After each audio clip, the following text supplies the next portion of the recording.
All set, Mike? Yes, we are. Okay.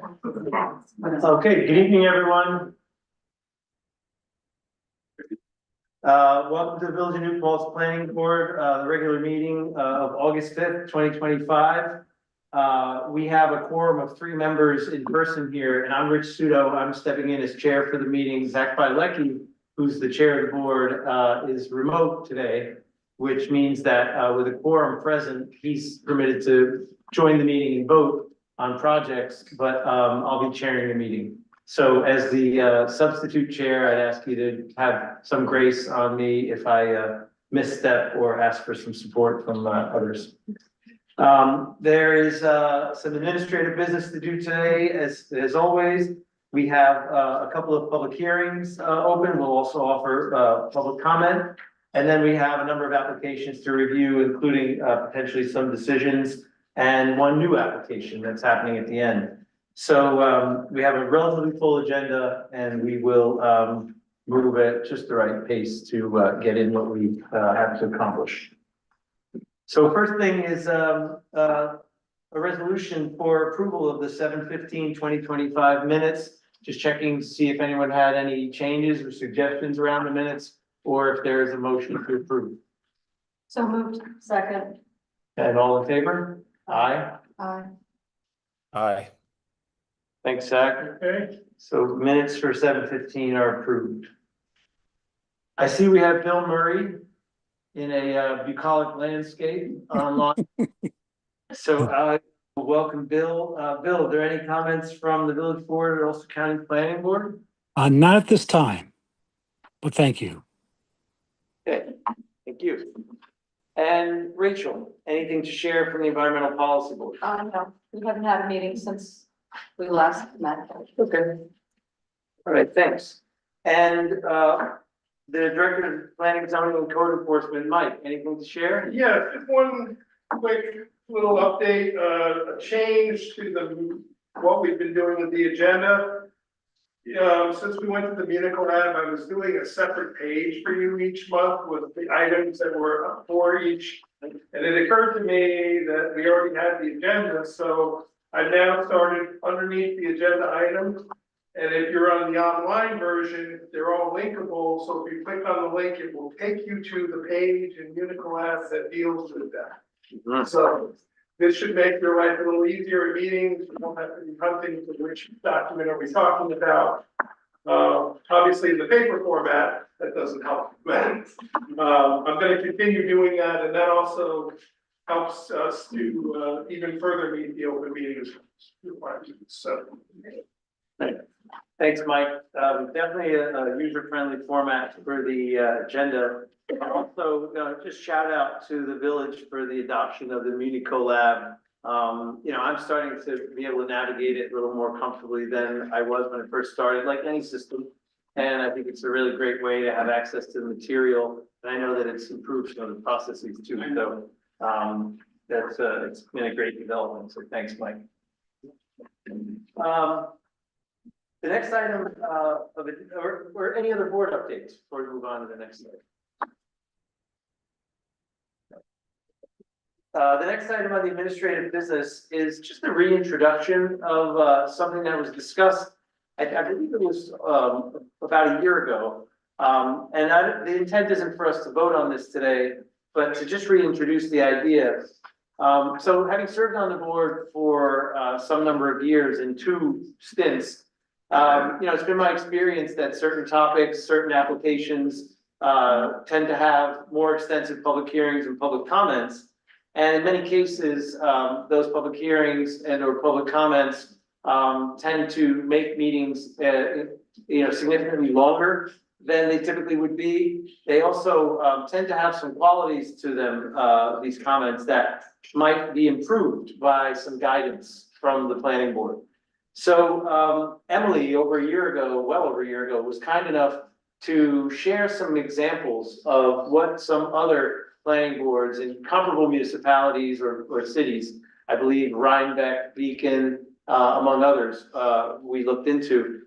And what we learned is that many of them have adopted guidelines for comments. and hearing comments. And those guidelines are not at all meant to restrict folks' opportunity to share. They're not meant to, reduce the opportunity for, the public to weigh in on applications, but they are meant to try to put some guidelines around what can be shared, because it's only meant to be what's relevant to the applications.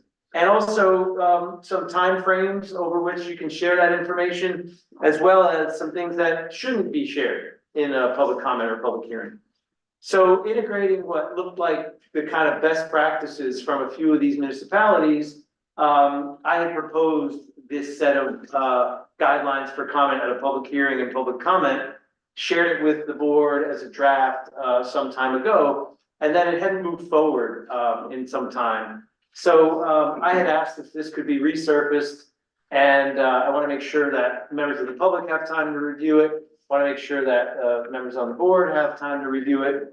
And then with any changes or input that might come from that period of review, my suggestion is that we consider adopting it as, again, a set of guidelines which can help just promote a more effective prompt comment and hearing period, and one that we can be sure is aligned with sort of the operations and even the values of what this board wants to have at their meetings. So I don't know if anyone had a chance to review or has any comments or input or questions now, but I just wanted to reintroduce the idea and leave it open for something we can improve upon and adopt at some point. I just want to say thank you for all the work that went into this, because it's very useful. I think it will improve the quality of public comment, and I took some time to go back for my notes for the last year and a half. And you tend to, some of the commentaries tends to repeat, and I think that that's not the best use of everybody's time or effective in improving projects. So I think that this really tries to address that in a meaningful way that encourages voice and use of voice, but also recognizes the process. Yeah, Yeah, there's 2 or 3 places you'll see that are in bold. Those are some minor tweaks that I made based on your original document, just for clarification or for like the last one is just basically to encourage people to put their comments in writing. It makes it easier for the board, it makes it easier for us. It doesn't mean they can't say them publicly as well, but doing both is very helpful, as many people often do. And just reiterating that we encourage that, because then when you leave the meeting, you can still read what their comments were. And then the other part about changing the time limit, the chair certainly has the ability to do that, but normally, or often, I shouldn't say normally, it's done by motion and vote of the board for a specific situation, and you look and 50 people have signed up to speak or something like that. That way the whole board is agreeing, it's not just the chair's decision. And the other part is, you can't require somebody to give their name, you can request it. So I did say required and I changed to requested. They're not required. Yeah. Thanks, Ken. Okay, so just want to encourage members, anyone in the public who wants to weigh in on this, and we'll see if we can get this in place over the next couple meetings. Rich, I'll just say quickly that I reviewed the changes that Mike made last week with him, and I'm in support of adopting it as well as written. Thanks. Great. I had one question. It says that speakers are permitted to take only one opportunity to share their comments. Do you mean one opportunity total for the whole project, or one No, per opportunity meeting. per Per meeting? hearing. So if you could put We could per, add that. per hearing, yeah. Thanks. Yeah, and there are even some guidelines around just how the audience participates and doesn't participate during meetings too, which has been something else This is not, in response to any one particular application or public hearing or comment we've had. It's really sort of a cumulative idea that came about over many projects that had lots of, extensive comments, and there are some more to come that will be the same, so I'm looking forward to us giving this final thought. Rachel, I apologize. I'm looking where that was and I can't find which paragraph. It's paragraph 3 unless Okay. we have. Thank you. You're Got it. welcome. Okay. So the next item, we have it in administrative business, but it's not an application review, and I'm going to, explain what we're talking about, and, I'm going to ask Emily to give us, her perspective on it as our attorney, and then we will, make a decision on the exact next steps. But we have an application, which is an apartment building. There's many details about it, and the resolution is actually in your packet. The approved resolution is in your packet for 85 North Chestnut Street, which was approved in 2024, I believe in May of 2024. And by way of the rules of an approved application, the application expired in May of 2025. And the applicant was informed of the expiration of the application at some point after it had expired. And the applicant has written a letter to the board asking if that application could be renewed, indicating that there were no changes to be made, and that it remains the same as what was approved as far back as the original approval, which was actually in 2022, I believe. 2021. 2021, although it says 2022 in the letter. Oh, okay. And December 21, sorry. that's okay. And it seems like the letter shares that the applicant is now interested in moving forward, that they have, they're proceeding with commitments on financing and construction. And they're asking for our consideration to extend or continue the approval of the application in some way, even after its 1-year expiration. So with that intro, and you might have seen the letter, and you might have also seen the letter that originally went out in May from the Planning and Zoning Department to the applicant. I wanted to ask Emily if she could share sort of what the opportunities are to act on this application, knowing that that there is some clear code about the expiration, but maybe some other information we could gain.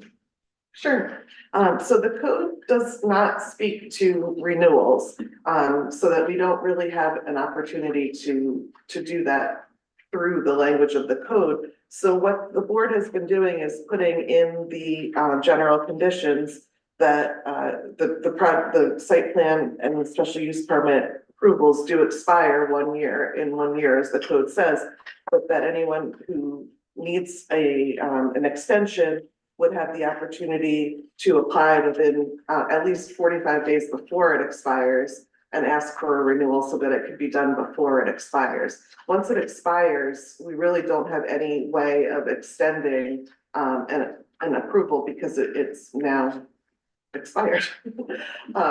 So what we can do though, and we've done on other projects, is we can offer an expedited review process where we just check that everything, is basically the same, and think about any changes in the existing conditions, like when this project came back the last time for a re-review, there had been a change where we now have the Empire State Trail and we didn't before, so we thought about, does that affect anything?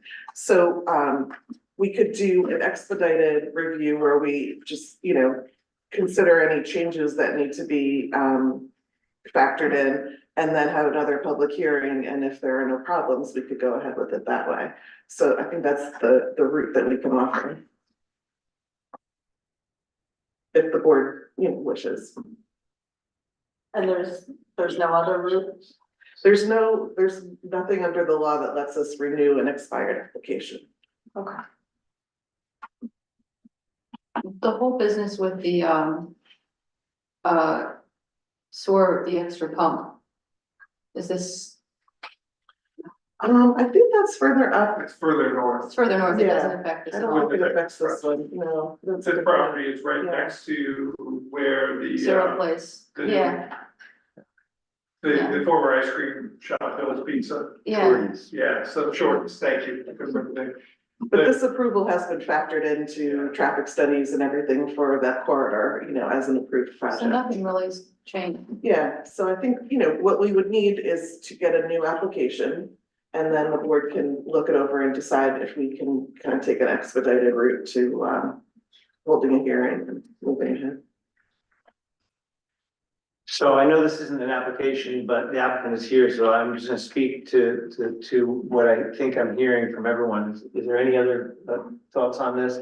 So thank you, Emily. What I'm hearing is that, the law doesn't provide for us, it doesn't provide an opportunity for us to be able to extend the application once it's expired.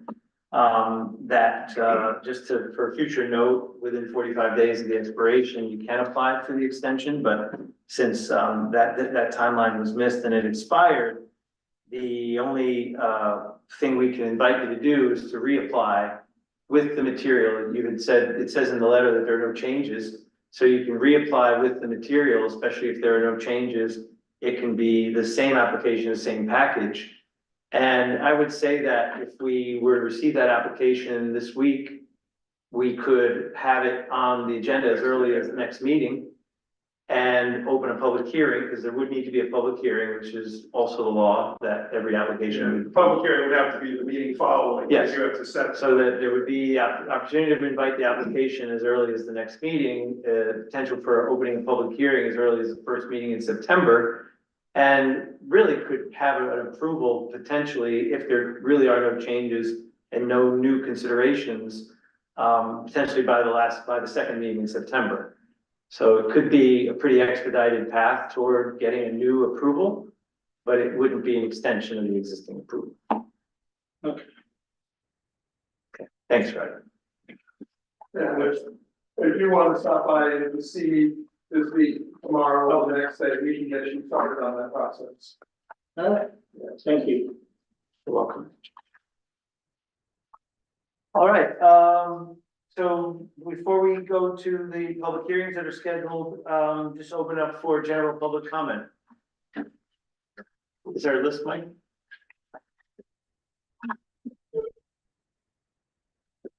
Yes, we had 4 people on the list. The first is Terry Dugan.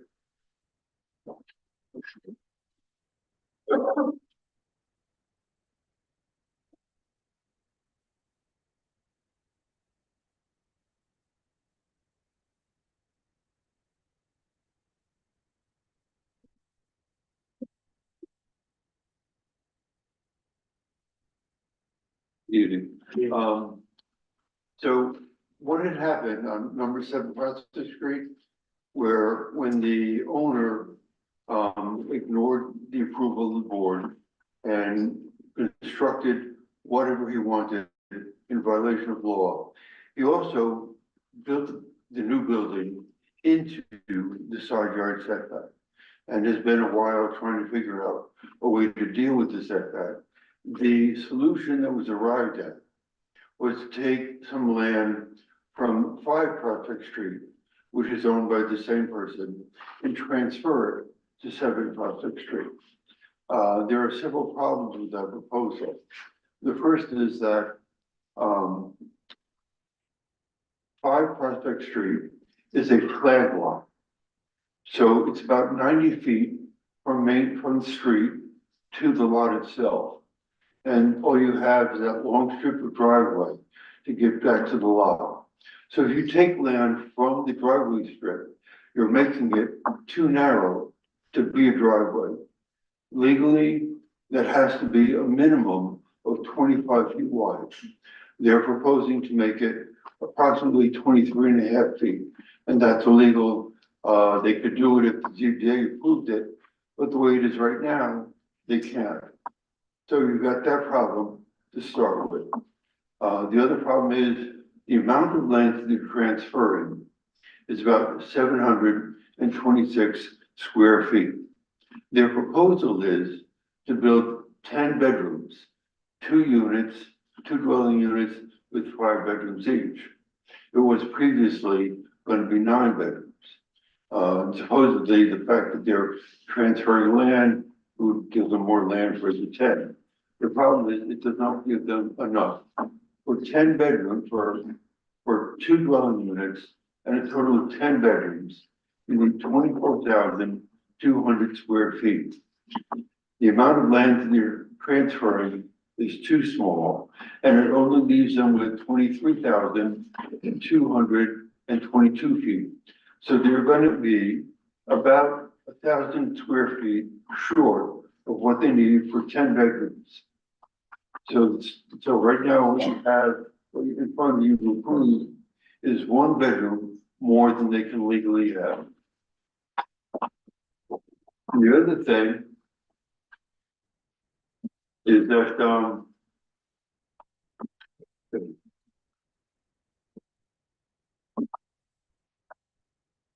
I'm sorry, I should have moved the list.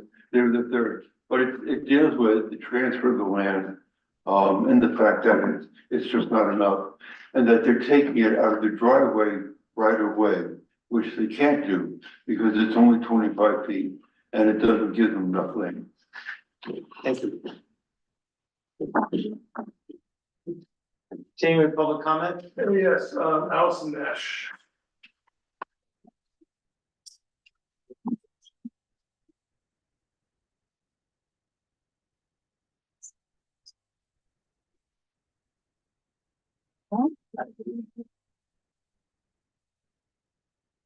After the many planning board meetings concerning 7 Prospect, it is still not clear to me, given that rooming houses are not permitted in 1 and 2 family districts, why or whether rentals by the room are allowed.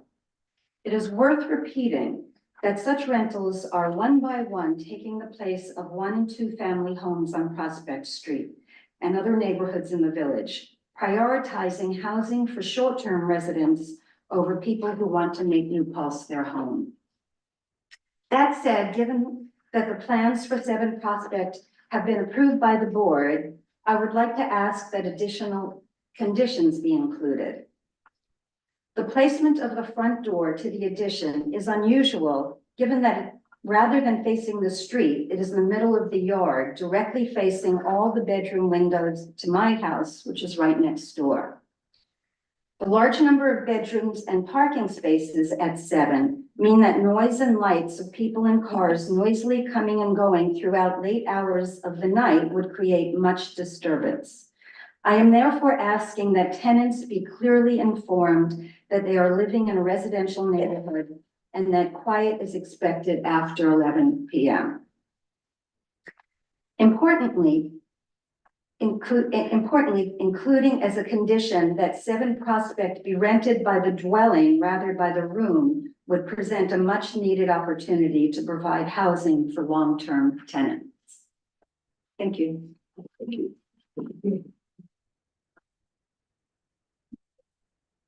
That's all that are signed up. And there is no one online other than 4 members in this report, so. Okay. Thanks. We're going to move on to our first public hearing, which is PB 2513, the Harmony Hall Housing Development at 52 South Manheim. So asking for a motion to open the public hearing for PB 2513. So moved. Second. All in favor? Aye. Aye. Okay. Is there anyone here to, no, this is just the public hearing. Thanks. Is there anyone here to comment? Anyone online that's here to comment on PB 2513? Okay. Not hearing any comments on this application, I would invite a motion to close the public hearing for PB 2513. So moved. Second. All in favor? Aye. Okay. So the public hearing is closed and we will be reviewing the application in just a few minutes. The second public hearing is PB 2514. It is for the Church Street Commons at 46 and 44 Church Street. And so a motion to open the public hearing for PB 2514. So moved. Second. All in favor? Aye. Okay. Aye. Thanks, Zach. Aye. Is there we're We good. have 3 people signed up and we have 1 person who submitted written comments, but they also are signed up. So the Okay. first person to speak is Katie Silberger. Yes. Hello. Thank you all for your time. So these are my comments were also sent to me, right? So let me read them nonetheless. So I have a couple concerns that I think are easily addressed.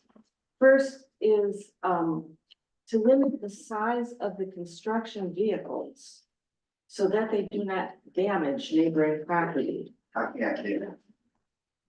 Oh, I'm sorry. I can't do it. Okay, No problem. okay, limit the size of the container.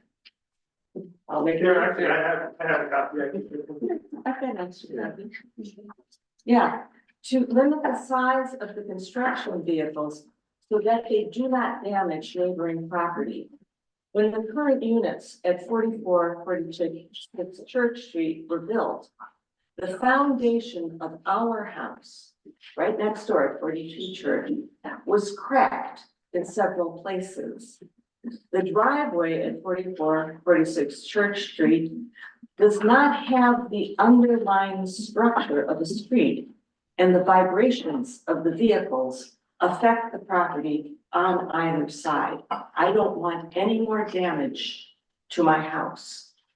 The planning for the construction should take this into account with smaller trucks and other construction vehicles to be used so as to not damage neighboring property.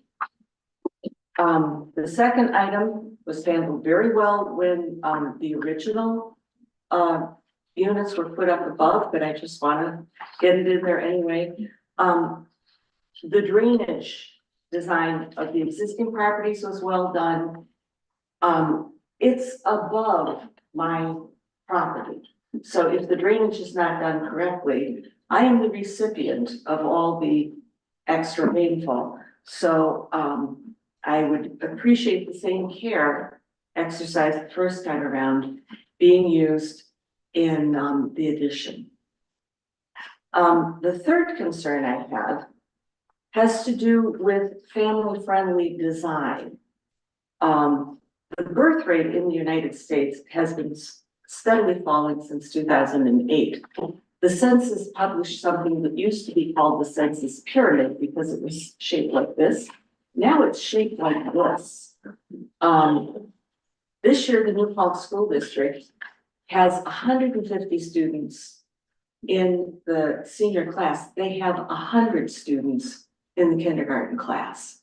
This is happening all over the country. It's limiting the number of potential college students. I, until a month or 6 weeks ago, worked in higher ed. And in higher ed, we have been watching this for a while. And higher ed is, looking at how do we keep students, there are going to be many more distance learning classes. They're going to do what they can do. But you're not going to have the same number of college students coming into New Paltz. So to keep our community vibrant, we need to think about having family friendly property. The situation is further exacerbated by current federal policy, and it will take a while to undo what is happening. There are a lot of deportations of immigrants, and foreign students are looking not to come to the United States, but to go to Europe. And foreign students famously pay full tuition, subsidize lower income students. That is not going to be happening now. So we are really sort of standing on a cliff in terms of the student population of New Paltz. So I think it would be very important to have the additions be family friendly. Right now, it's just a big parking lot, not a place you want children playing. So the landscaping should address that, and these should be, you know, if they're 3-bedroom family units, this should actually be family units. And we should start making room for the younger people who can't afford a place to live. The other issue I have is with, landscaping to encourage appropriate foot traffic. People are cutting through from Prospect Street, they're cutting through from, what is that thing called in? There's some Orchard apartments. Heights, They also go through Orchard Heights. Briarwood Property Court. right behind you. Turtle Rock. Turtle Rock, yeah, they're cutting through Turtle Rock, and I mean. I have attempted to discourage people in my own family from cutting through. I tell them, don't do it, that's private property, that's trespassing. I don't think that's gonna work. I think there needs to be landscaping that includes fences, that discourages this sort of, you know, just going wherever you darn well please. People at Orchard Heights don't have the privacy they should have. We have people coming down that driveway all night, and I know this may surprise you, but sometimes they are slightly inebriated and not as conscientious about the noise they make. So, I really think that this is a wonderful opportunity to put in landscaping that directs people in the right direction and prevents them from trespassing. So, that's what I have. Finally, the plan for lighting needs to be thought out carefully so that the neighboring properties do not have lighting shining on them. Yeah. This property, again, is quite a bit higher than my property. So something that's shining down at the parking lot is also shining into our house. So, if the lighting could be thought of in a way that it does not leave the property. John was very nice with the lighting that was shining brightly in our bedroom when it was first put up. But it should just be developed that, you know, we don't have to be going back to someone and saying, you know, this is keeping us up at night. Kate, can I ask a Excuse me, question? John. If I could ask, please, we'll discuss all the items during your application, but during the public hearing, we don't allow for Okay, I that. just want to know if it's an issue now. Okay, thanks. But the issue is the planning, because you're not always gonna own it. Yes. That's, you know, Sorry. so, anyway, thank you for your consideration of these comments. Thanks for coming.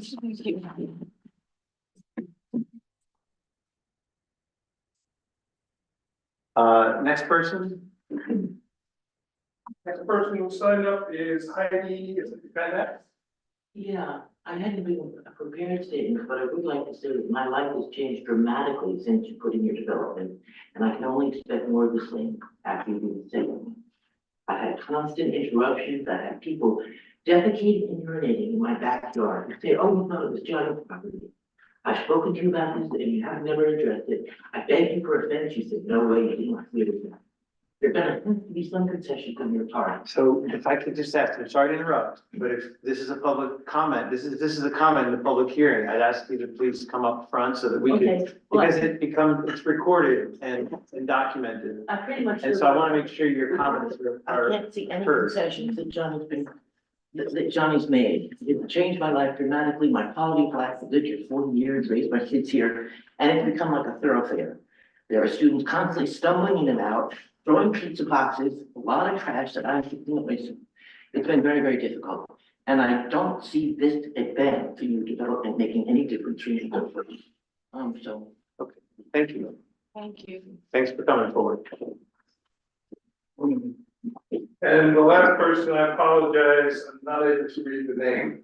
I figured that, Marion Capolino. Okay. You wanna come up, is it Marian? It's nice to be me. It's okay. I thought that was it, but I didn't wanna, yeah. No, that's fine. So my first point is, I'm confused, I don't understand the 44-46. I believe the Cran's house is 46, and I thought Highland was 48. 48, okay, so, 4446 is the two the property is comprised of two addresses. They are 44 Church Street and 46 Church Street. so 44 would be up the hill? Now, 44, I believe, is the front, single family house, and 46 is the apartment complex. Is that correct, John? Well, I thought the Cran's house said 46 when I looked at it earlier It today. is, and up in the back is. 44, up. Okay, the back of 44, That's- okay. that's- I reversed that, I'm sorry. Yeah, to be honest, I call them all 46. That's. Oh, yeah. Okay. Okay, I actually would like 46 back, 44 back. We were 44, you know, I did. That's beyond our ability, that's up to the 911, so, Okay. yeah. okay. So, I've listened to neighbors Silberger and Van Ness, and I concur with a lot of what they say. I live in Orchard Heights. We have been subjected to the same kind of problems that Van Ness has referred to. We've had trespassing from Turtle Rock, from 44 onto our property so that students primarily can get down to Church Street. For the life of me, I don't understand why they don't use the hill that's part of Stone property, but they use our hill. So the fence that was there has been trampled to death. If a new fence were to be constructed, I think I speak for my board, my management company, and my neighbors, because we have been subjected to trespassing for so many years. Students come through at all hours of the night, they drop garbage, they steal. We've had graffiti, we've had broken windows in the parking lot, you name it, we've endured it. So a fence would make everyone in my complex static if this project were to go forth. Otherwise, I think, I fought for a fence, yeah, but I didn't. but I think the points have all been made. Thank you. Thank you. You said there were four, Mike? No, that's, the fourth was that someone had submitted written comments, but the same person spoke. Got it. And is there anyone online here to speak on PB 2514? Okay. All right, so PB 2514 was referred to the Ulster County Planning Board, and we've yet to receive comments back from the Ulster County Planning Board. So we are going to keep the public hearing for PB 2514 open until we can get the comments from the public, from the Ulster County Planning Board. So that means there will be a continuation of this public hearing, or an opportunity for a continuation of the public hearing in the next meeting. We can do a motion for that in a second. Okay, so can I have a motion to keep the public hearing for PB 2414 open in anticipation of the comments from the Ulster County Planning Board? So, second. All in favor? Aye. I heard Zach, I read Zach's lips. Okay, so we're moving on to application review.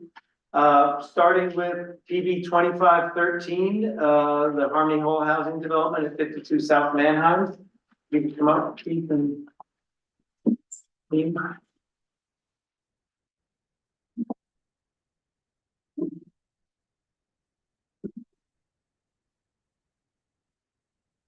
So this is an application that came back to us with some amendments and some additions and revision.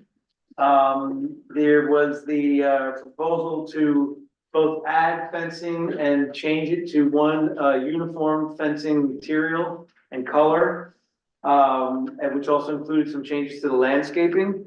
There was, there's an element of the proposal to add a dumpster enclosure and to resolve the generator location.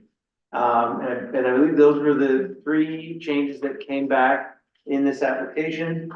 We held a public hearing earlier today and it's now closed. And so since our last meeting, there was a rendering provided, it's just that, right? The rendering of what the fence would look like. We were shared the color options and ultimately the color selection of the proposed fence, which is a uniform material and color in all the locations where it's proposed. And maybe we can just let you point out what we're looking at right now. Sure. So, this board, first of all, what's absent here is the landscaping. So, we were asked to take these photos from these perspectives. So starting with this photo, you have 2 planting beds here and 2 large trees here. So, you know, we wanted to represent the fence because that's what you had asked about, but there is a sizable amount of landscaping to be installed in front of it. We just showed some grass here. But the rendering tools have the limitations. This view here, you have some trees on a planting, several trees here and flower beds here.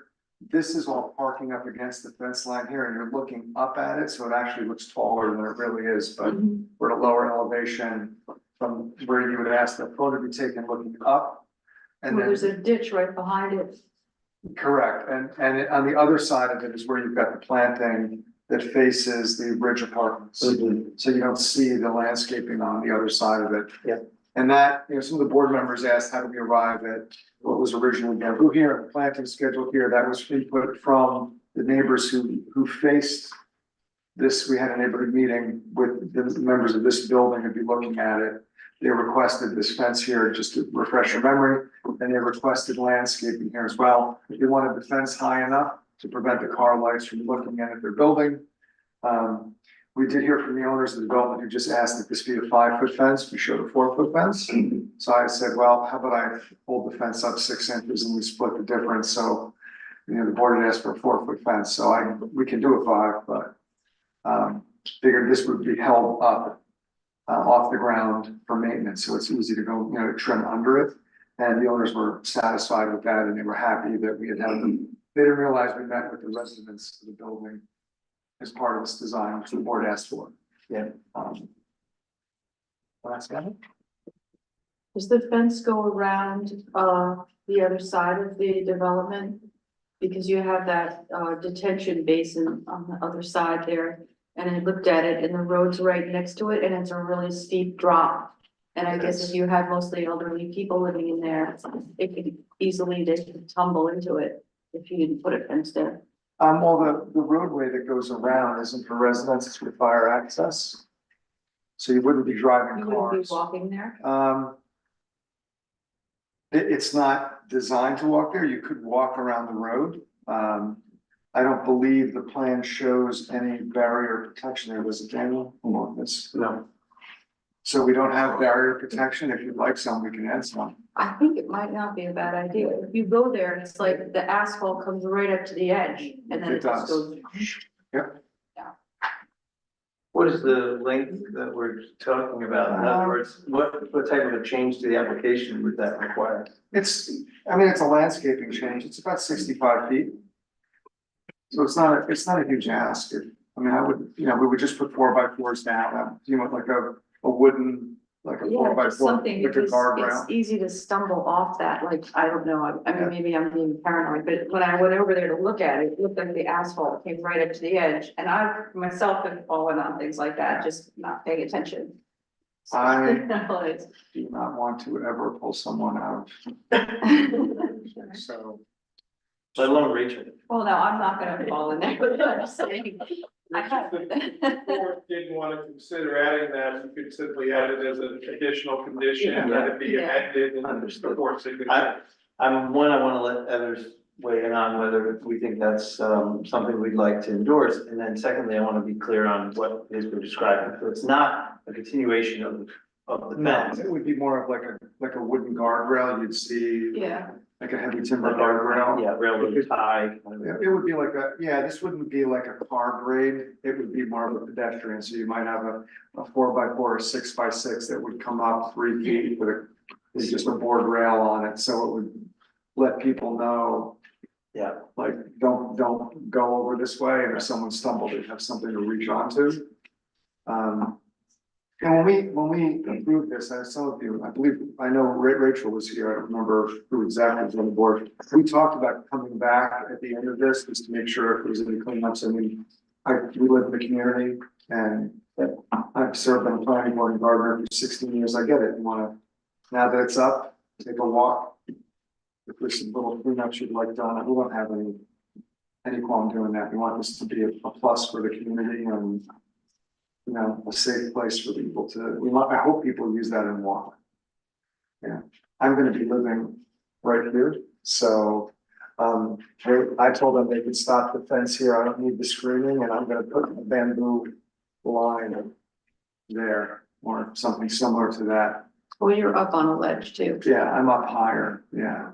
So I bet the fence would really serve no purpose for me, and I really didn't mind not going there. So it would stop, you know, go back, it's back on. Thanks for the suggestion, Rachel. Thanks for your flexibility. Keith. Does anyone have any other thoughts about this?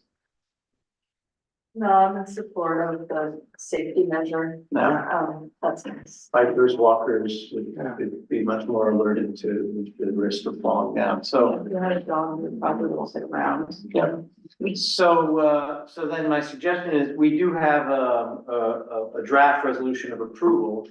We could, ask for that condition to be added.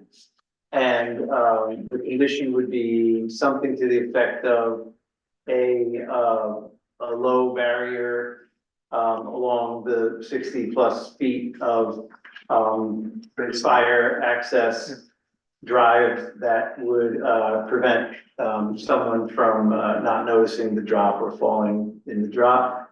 There's a suggestion of a spec, and maybe you could work with Mike and Emily just to make sure we have that language clear. I think it means we could still vote on the approval with the contingency that that will get added into it. And that will be still part of what's imposed, in terms of the application. Yeah, I might just suggest you maybe vote to allow the chairman to approve what we submit. Yeah. So someone puts eyes on the board and make sure they're happy. Yeah. And we'll submit something. As long as Zach is happy with it, we'll probably come up with a couple different ideas. Yeah. And we'll go from there. That work? Yes, thank you. Sorry, just to clarify, is the final height of the fence along the parking area 4 feet or 5 feet? Well, it's a 4-foot fence that'll be held up 6 inches, so it'll be 4'6" with the top rail. Okay. And there will be some landscaping in front of that that's not, not shown in the rendering, but is. It's not shown in the rendering, but it's pretty extensive. The plantings on the Ridge apartment side, yeah. Great, thank you.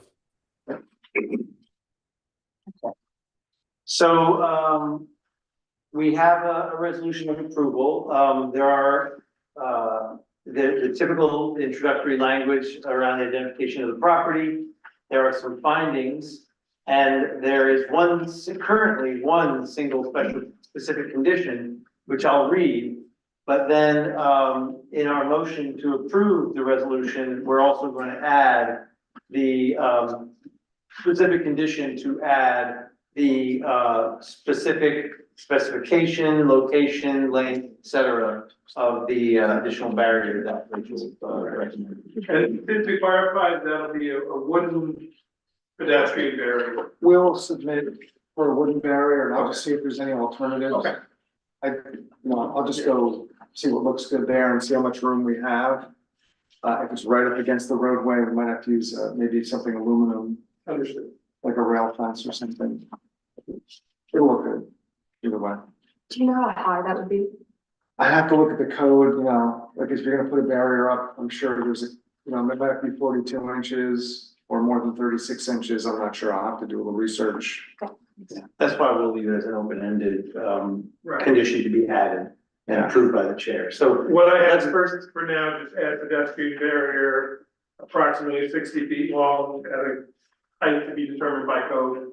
yeah, so let's wait for that, the motion to make sure we get that language right, Mike. But for now, I want to read what the specific condition that is included in the current draft resolution, which is all the conditions of the previous approvals for applications PB 2113, 2114, and 2503 are incorporated herein by reference and remain in full force.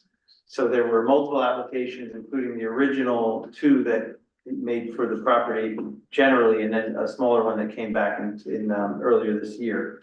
So those all remain in full force. If there are no other questions about the resolution, I am requesting a motion to approve the resolution of approval for the amended site plan for 52 South Manheim Boulevard or Harmony Hall, application number PB 2513. And I'm asking for the motion to include the specific condition that there will be an additional barrier spec to be determined that will help promote safety along that fire access drive. And Mike has some specific language, and there will be an approval by the chair of that addition to the applicant, to the You should also resolution. authorize the chair to sign the site plan once that addition is added. Okay. The motion would also authorize the chair to sign the site plan once that additional specific condition is added. So can I have a motion to approve the resolution with those specific conditions? So moved. Second. Okay, we'll need a voice vote for the approval.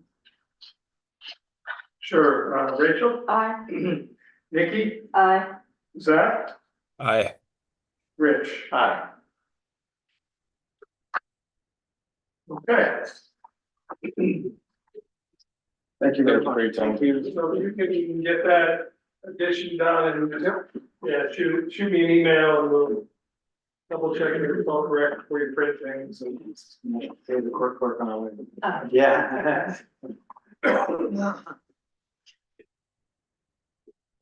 All right. Moving on to our next application, PB 2514. John Johnson for 4446 Church Street.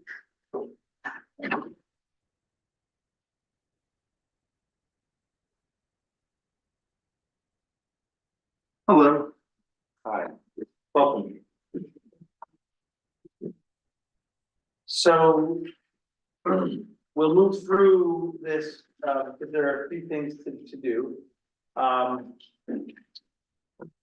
One is that, which we can start as sort of administrative items, we do have the necessity to complete the short EAF for this project.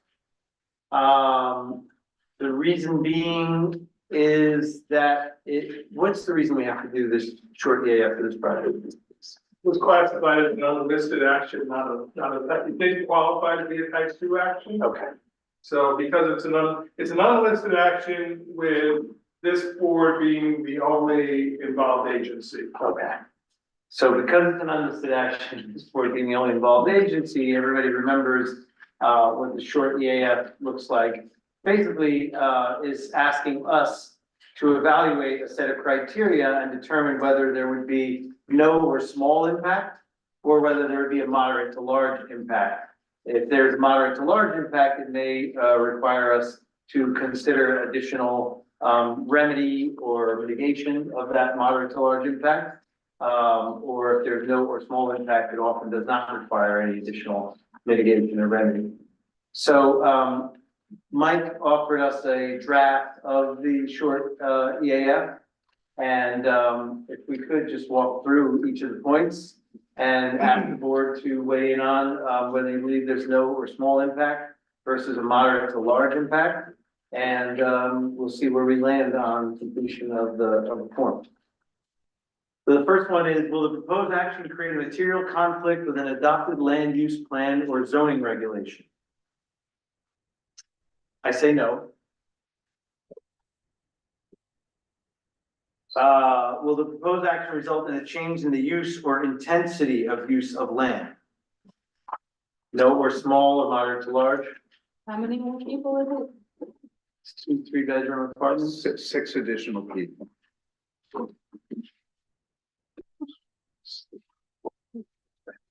My impression is that would be no or small impact, moderate to large being some of the larger 150-unit apartment buildings or 40-unit apartment buildings that have been approved.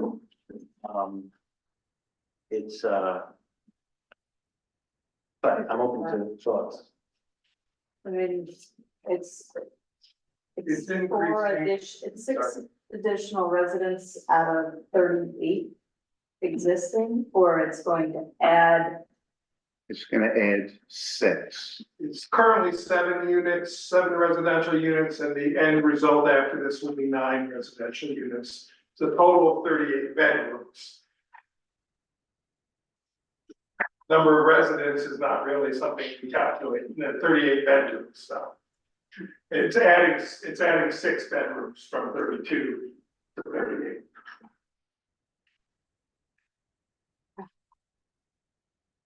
I would say that's a no or small impact as well. I guess, I mean, it's relative, but it's a relative issue. Okay. I see you doing the math, which is valid. Sorry.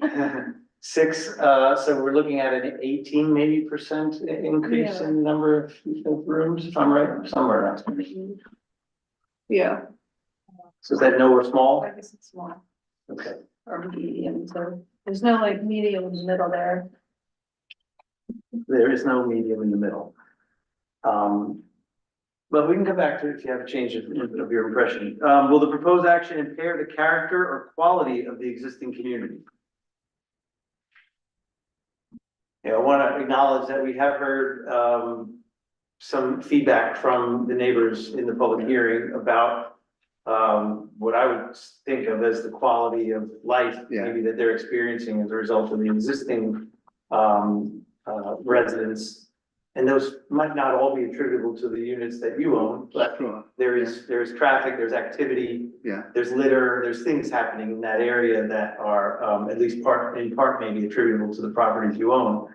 And so, you know, there could be whatever % more of that impairment of character or quality based on the addition of the units.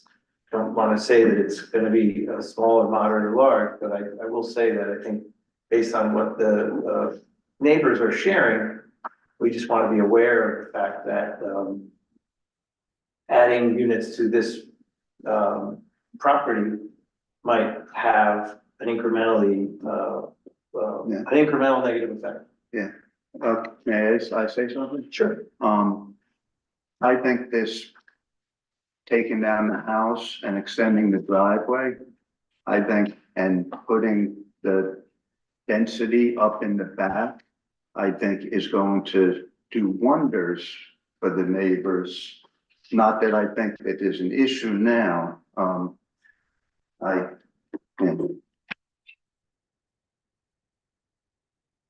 Not that I think there's an issue now. I don't live there, but I think taking that house down and having a buffer on both sides of the driveway where will help with that. Okay. Are you agreeable to putting in fencing? Because I think that was one of the things. So that you brought up. the fencing issue, I don't agree with the fencing issue, because what happens now is if you go up there, and please do, from my complex, there's a trail, there's a beaded down walkway that people have cut through right here by this building. And then they cut through Turtle Rock's property, because it's a flag lot between us and Orchard Heights over here. By me putting a fence here, yes, it may cut down my tenants cutting across here, and it may cut down the people over here cutting across my property. But it's not going to do anything to solve the issue of everyone coming from Prospect Street down through Turtle Rock and down through the old John Street and then cutting across Orchard Heights. And that's where the bulk of the traffic is coming from and going to. I have a wire fence that came with the property, that runs across the back of my property between Orchard Heights and, Turtle Rock and my property. And there's a wire fence that comes down here. It's just over the years, it got trampled down. I could pull it back up and make it more stable. We could also, it could be improved so that it's, wouldn't get trampled again, and that might be something we could require. Okay, that's, So, Can I just say something? I understand. This is a discussion between us. Yeah. I understand you're disputing, but you've also acknowledged that you don't live there. yeah, And yeah. these people live here Yeah. and they're detailing circumstances that they actually experience. yeah, And we're trying to Yeah. quantify whether that is a material impact yeah, by your project. I So understand. I would just ask you to refrain from Did the, someone go in Dookie in her backyard 10 years ago? I haven't heard anything else since then. For her to bring that up 10 years later, I understand, and but so- that's not, the discussion Yeah. is here and Yeah. we're trying Yeah. to I acknowledge and deal with Yeah. and understand yeah, the local residents who are living there. And so what we're asking you is Yes. not to dispute those things, but to hear what we're saying oh, yes, yeah, about what, Yeah. and what we're trying to explain. yeah. Thank you. I apologize if I offended you. that's Thank okay. It's, I just So, like to have my side. what I wanted to ask is, would anyone on the planning board be willing to do a site visit to understand what's happening here in these cross throughs and I'll do it. where fencing might be recommended as mitigation? I mean, just based on what we've learned and the you know, the magnitude of the unit of the property generally is growing to 38 units. You know, I think there's a potential for a moderate to large impact here, and we want to think about what mitigation that we could require to make sure that it doesn't exacerbate and more likely improves the circumstances of the neighborhood. Just to clarify one thing real quick, and Emily may agree or disagree. The seeker is more about the use, not the specific property itself. While the fence may be a very good idea as a condition, this is more about a residential use. I don't know, Emily can either agree or disagree, but normally that's what I think you know, we need to think about the actual project. I don't want to put Okay. off the Fair categories enough. too much. So I think, as Rich pointed out, you know, just because we want to think more about something doesn't mean we're getting into any kind of house deck territory. We just want to think about mitigation. No, exactly. I think it's about mitigation and remedy, and it just flags places that we want to focus on. Yeah, thanks, Mike, and thank you. The next one is, will the proposed action have an impact on the environmental characteristics that cause the establishment of a critical environmental area? No. Will the proposed action result in adverse change in the existing level of traffic or affect existing infrastructure for mass transit, biking, or walkway? No. Will the proposed action cause an increase in the use of energy and it fails to incorporate reasonably available energy conservation or renewable energy opportunities? I think it does fail to incorporate renewable energy opportunities at this point, but I don't think it's caused an increase in the use. I thought it could quantify that as like a failure as an impact. Size of it. Yeah, You need to think about whether it's significant. yeah, and I don't believe it's. How are you heating and cooling the units? Right now, all the units are, propane. Propane and electric AC, central air. Have you thought about mini splits?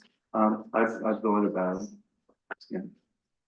Yeah, like my last project I did on Church Street, all mini splits. Will the proposed action impact existing public or private water supply or public or private wastewater treatment utilities? This was on public. This is in village Water and sewer. municipal water and sewer. The question just is it a small impact versus a moderate to large impact? And Zach, please chime in if you have anything to add. Sorry, I'm not looking up at you each time. Will the proposed action impair the character or quality of important historic, archaeological, architectural, or aesthetic resources? Will the proposed act result in adverse change to natural resources, wetlands, water bodies, groundwater, etc.? Will the proposed action result in an increase in the potential for erosion, flooding, or drainage problems? That was, there's potential, if not addressed, that wasn't for runoff. Yep. So I would probably. say that's a small impact. Yeah. So runoff from the additional unit to one property would definitely be an impact, but probably small. Will the proposed action create a hazard or environmental resource or human health?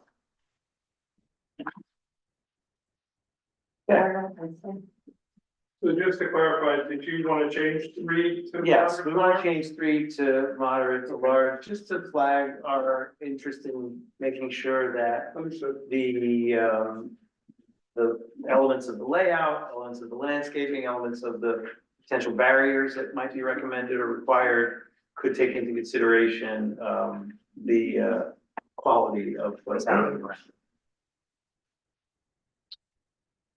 All right. And did you say you were willing to do a site visit? Yes, I did. So Mike, you want to help coordinate that? Certainly. Great. Do you want, we should do a motion if you'd like to authorize the attorney or myself, either one, should authorize me to prepare the part 3 for the next meeting. Okay, so with the mitigation or the exploration of what we described, I would have a motion to authorize the attorney to draft the part 3 based on the short EAF that we just discussed. Will we have the mitigate, and when will we know what those mitigation measures are? Because that's really what we need to Should be track. specific, and yeah, okay, so then we shouldn't do the We motion. might need to wait on, yeah. Thanks. We'll wait till we have more details. Okay. Okay, there's a few other items that came, while we were, in between meetings. There is a memo from DPW, where Blue Terwilliger indicates that the project is good and there's nothing that he's focused on. We also received a memo from the fire chief. Yeah. And, there was an inspection done and there's a couple, specific items recommended that need to be changed. Do you have that memo from the fire chief? I do. Okay. Mainly the entrance, moving the entrance over slightly. Yeah, so for the record, there's, I'll say them, but they're on the memo. One is that there's a utility pole that's Yeah. not clear in the drawings that would, require you to have to move the driveway, Yeah. south by a couple feet. Yeah, In order that a truck would not take out that pole. Sure, in yeah, entering. yeah. So if So, your engineer, excuse me, could add that utility pole on your drawing. okay, it's on the Yeah, plan, but it's, yeah. yeah, exactly. yeah, so that was one thing, and then the other thing that the fire department recommended was, it's a 25-foot driveway. So there should be no parking allowed on the drive, and that's Sure. very likely that could Yeah. happen with guests and things. You wanna make sure there's no Yeah, parking on I the would. drive, because then that would make it inaccessible to Yeah. emergency vehicles. Yeah. So, you'll wanna also add the no parking signs Okay. specifically spec'd out in your site plan.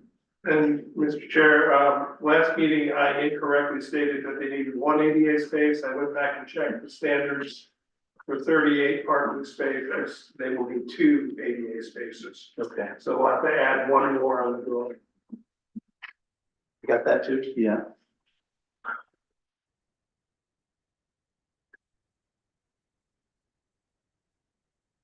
Okay. Another thing we need to do is, Well, we don't have our comments back from Ulster County Planning Board, so we can't review those, but you should know that we're waiting for comments from the County Planning Board. When those come, we'll have to, Address them. address them again. Do you have any idea when, They should be back, they meet tomorrow night, so it should be back for next meeting. okay, and you'll all get a copy I'll of get it? your copy Thank as soon as I receive it. So going back to parking, I want to talk about lighting and drainage too, which came up, but going back to the parking. Do you have an updated drawing that includes the land bank parking spaces that we discussed in the last meeting? Okay. Yeah. So I know that's uploaded here. I have it right here. And Mike has one, so we should take a look at that and determine, and can you remind us how many spots are required? I know there's a table, but laptop. 38. Really small. There's Yeah. 38 required. Right, but you have the ability to land bank, and you had agreed at the last meeting to land bank 4. 4 of them. Which means there would be a resultant number of spaces would be 34. Correct. Excuse. Yeah, if we could just have a meeting, without talking to John. We would be looking at 4 land bank spaces, Yes. and can you just clarify where those are and confirm that they could be put to use, if you will? Yes, If necessary. these two here. And these two here. Okay. So those are 4 in addition to the 2 ADA that, Those are included. The 2 ADA will have to be made into usable spaces. So there'll be 34 actual parking spaces when the proposal is achieved, and 4 put in land bank if needed. and out of the 34, 2 will be ADA. 2 will be ADA. And I assume that means there are ADA units. There are Those not would have to ADA. be- Doesn't have to mean that they're ADA park, there's 2 different standards. Okay, So you just need the ADA parking. The ADA parking is just required based on ADA numbers. units. It could be a person visiting who needs the ADA parking space.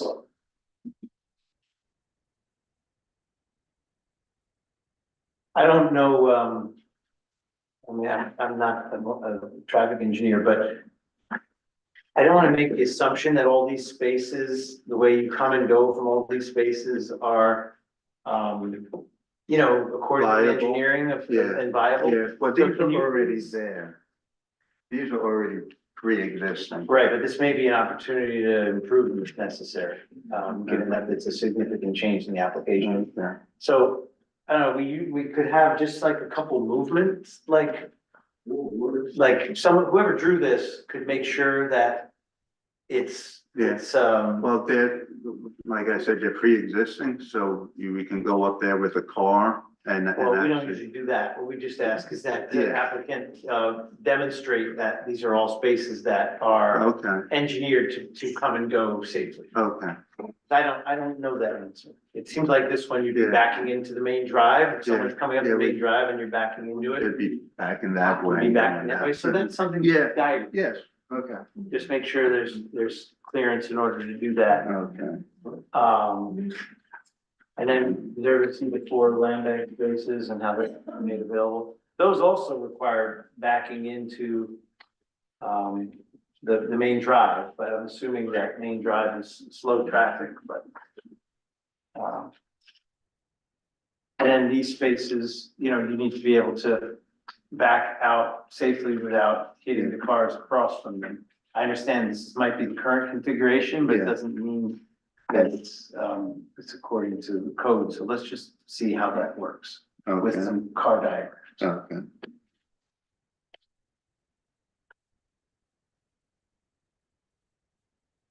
It looks super tight, but I imagine people do it.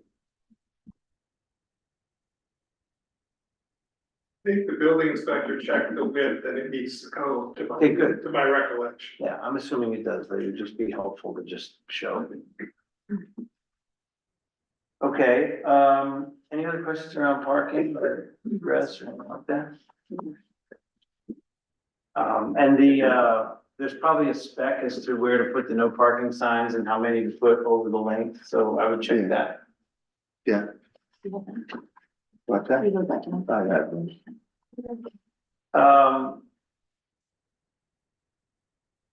Okay, lighting. Yeah. So it seems like the existing lighting was improved after it was installed to be, more kind to the neighbor and reduce that impact. Yeah. Can you point out the lighting in the current project, and can you confirm that it's not meant to, create, have an impact on the neighboring Yeah, property? so currently there's a light here that shines this way. There's a light here that shines this So it's like way. a floodlight pointed down? Yeah, yeah. There's one that goes that way and there's one that goes this way. And where's the neighboring property that we're discussing?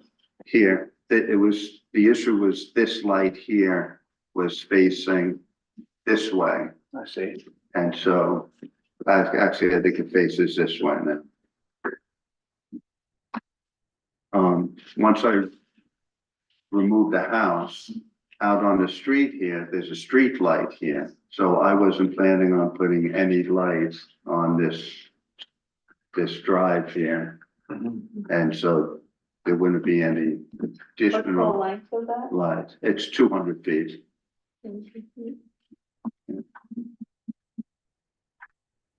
And then there's probably a spec for the types of lighting that can be used for that, so I'll just ask you to check in on that and indicate. It's just that downward facing and shielded lights, it's called dark sky compliant, so any manufacturer you look Yeah. for the lights, just look for dark sky compliant. Yeah, like I was saying, I wasn't really planning on putting any light down Yeah, the but even the road. ones that you described that were shining into the property, you'd want to make sure that those are also, dark sky compliant Okay, and positioned in a way that they don't have that. on the existing. Yeah. Okay, Whenever we're doing an application like this, even if it's existing, if it's incorporated into the site plan, then the improvements all get made. okay. Anything else on that? No. And then the last thing is drainage. I don't know that, an engineering plan was intended for this. It Well- usually doesn't rise to the level that it's. Well, what if I may, removing the house and removing the blacktop between Katie's house and, the existing house, I'm actually, doing away with a lot more impervious surface Yeah. than we have now, and then we'll have a buffer, a greenscape buffer, if you would, to help any potential runoff. And the same thing with Heidi's house. Currently, the existing house is, portions of it are within like 4 feet of a property line. And so, we'll be bringing that out 12.5 feet, or perhaps more with the existing telephone pole. So that will help mitigate any possible water drainage.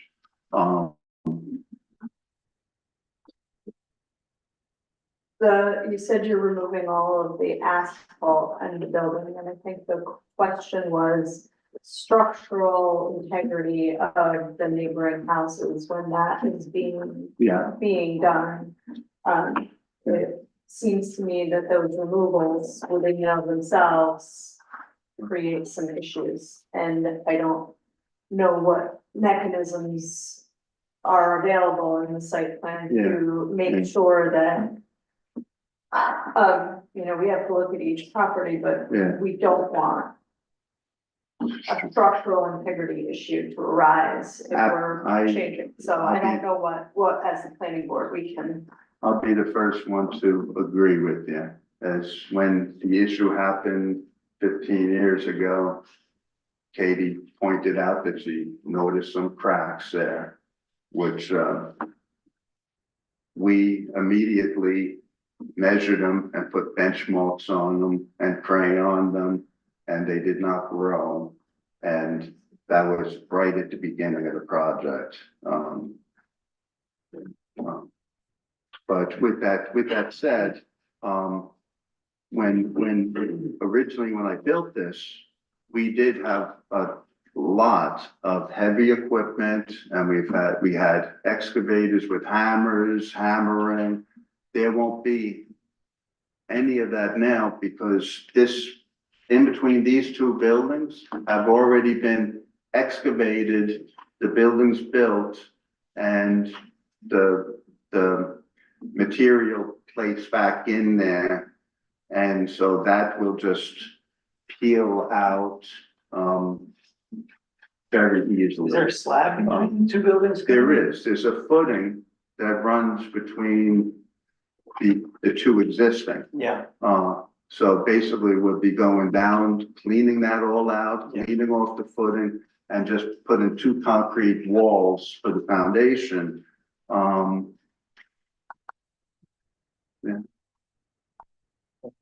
so, I mean, a more extreme case would be that there's even like a bond or something that could be required, because that, I mean, I don't see that being necessary in this case, but I do remember projects where there was risk to the neighboring property, there was some things like that. Zach might have something to add. Yeah, I don't think that's necessary in this case. I think maybe we could just ask the applicant that they try to reduce the number of trips by, planning to accomplish all they need to do and, as few trips as possible if they're pouring cement or something.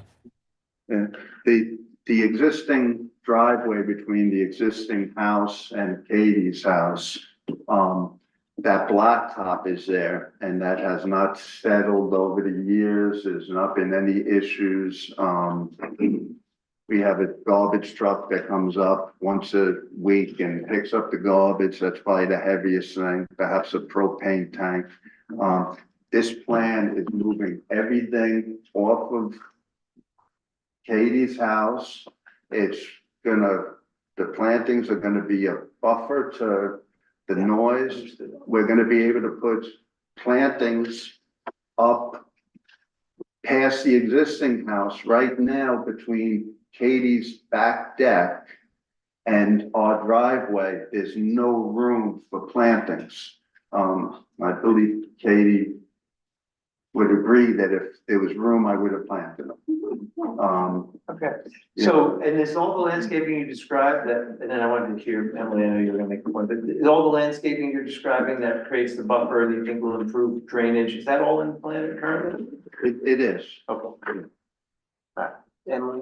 I was just gonna say that if we're gonna do something outside of the norm, I would want the advice of a professional, like an engineer, that it's not Understand the risk. necessary in that case. Yeah. I don't think it is. It sounds like it's a very different construction project and that we can put some specific conditions that sort of elevate your awareness of the risk and that you might plan, like Zach shared, that you might plan accordingly in the types of vehicles, the types of impacts. Yeah. Yeah.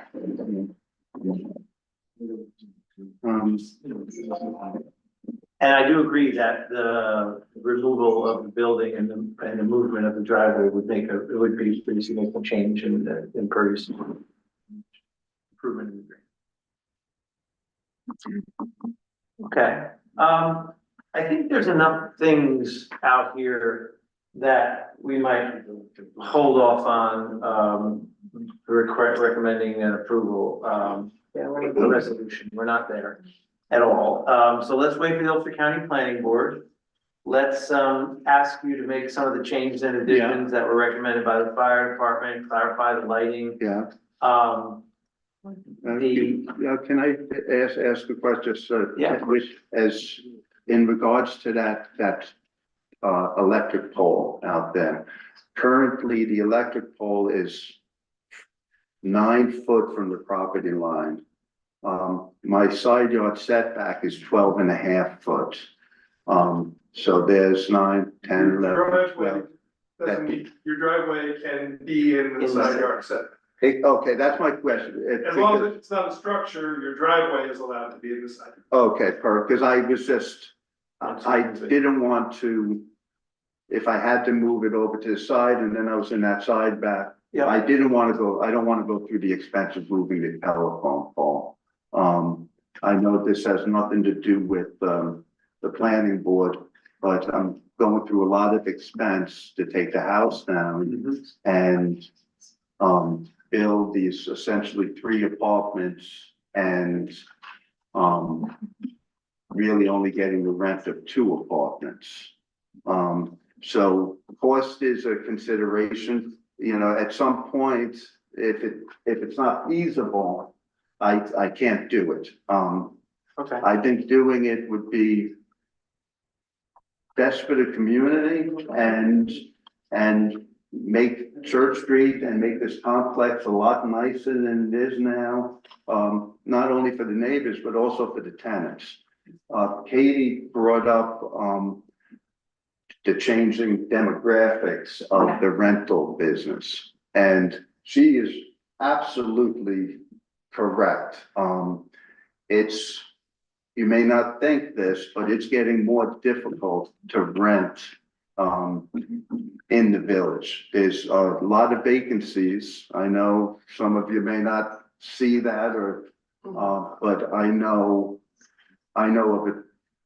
A lot of vacancies. We have a vacancy, and the reason I'm doing this is to make it more appealing to families in the future. With that said, I wanted to throw this on the table to you. Currently, we have 2 8-bedroom units up here. When I built them as 4 3-bedroom units. And I guess my question is, if I took 4 of those units, it's complicated. If I took the 2 8-bedroom units, made 2 3-bedroom units, and then take the 2 bedrooms from each unit that I'd be losing and put them in an apartment in the basement and made a 4-bedroom unit, what would you think about that? Well, the 8-bedroom units are currently, they're literally are a single entrance with 8 bedrooms in them? Yes. Okay. Yeah, except yes and no. When I built them, if you go up there, you'll see there's 2 doors next to each other. Okay. Both go into that 8-bedroom unit, but one has the ability to go in and go straight upstairs and have a 3-bedroom, and the side unit, There's just one but- kitchen for all 8 rooms. yes, I yeah. think it's a question for the building department to look at those numbers. Yeah. The numbers at the basement, But so, here's where it gets muddied with, or I'd need the advice of the planning board, and I don't even know. I know once you hit 10 units, you need to devote one of them to an affordable housing unit. right. So to convert it from 2 8-bedrooms to essentially 5 units is going to require a lot of work, but I'm not going to increase my rent roll by a penny. So I think that, one is that we don't think of our role as to sort of advise you on how you might want to reconfigure it. I appreciate you. Proposing it. Yeah. I think you'd want to sit down with the building department and figure out exactly whether the reconfiguration that you're describing is possible. It is, and it fits within And the if code. the basement is also, able to accommodate the types of apartment you're describing. Yeah, Whether the same number of parking would be required to just do some of that reconfiguration Yeah. math yeah, and evaluation. And then I believe that because it's a new application, if it exceeds 10 individual units, Yeah, you would be subject to the affordable Okay. housing requirement, which is, It definitely would. Yeah. Once you hit 10, yeah, you're required. and even if it's a you go- reconfiguration of Even if it's a existing. reconfiguration, Yeah. once you go to 10 units, you have to do 10%. If you go to 11, you have to do 2 units, because even if you go to more than 10, then you go. get that But fraction. if you wanna stop by the office. Yeah. Anytime this Yeah, week. I think you pretty much clarified it. We can talk. Yes. Yeah, It's depressing to live in a basement apartment. I'm just saying. yeah, but That's it's, subjective. yeah, Well, yeah, Some people love it. yeah, the one wall is would all be, So walk. So- walkout, all light. like So the we, window. there's quite a few changes, not big ones, but there's a number of changes that we would ask you to make. We will get the feedback from Ulster County Planning Board before the next meeting. Okay, The sooner you can submit those changes, the more likely they can be reviewed in the next meeting. okay, And, Yeah. we can kind of get ourselves moving Okay. the incrementally forward on Yeah. the potential Yeah. resolution. and Rachel, would you like to meet me there? Sure. Could you do it tomorrow by any chance, tomorrow morning? yeah, sure. No, wait, tomorrow morning, what time? You tell me. 11, I have a 11? class in the morning. 11 is perfect, Thanks, Thank Rachel. you. yeah. Thank And you. John, if you wanna have your engineer call me, however far he thinks that drive I'll come too. to make sure. I have to that show they you can make the pictures. I turn have. With a fire, and bear in mind, it's because the fire chief is concerned about their ladder truck, Yeah, which is a large vehicle, okay, but they would bring that to an apartment okay, situation. yeah. Moving on to PB 2512, Harvard Thank Optometry, you. Brandon Harder. Thank you. You're welcome. You're welcome.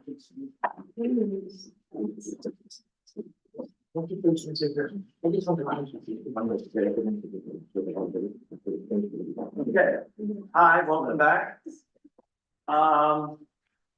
So there's a few things to, check in on and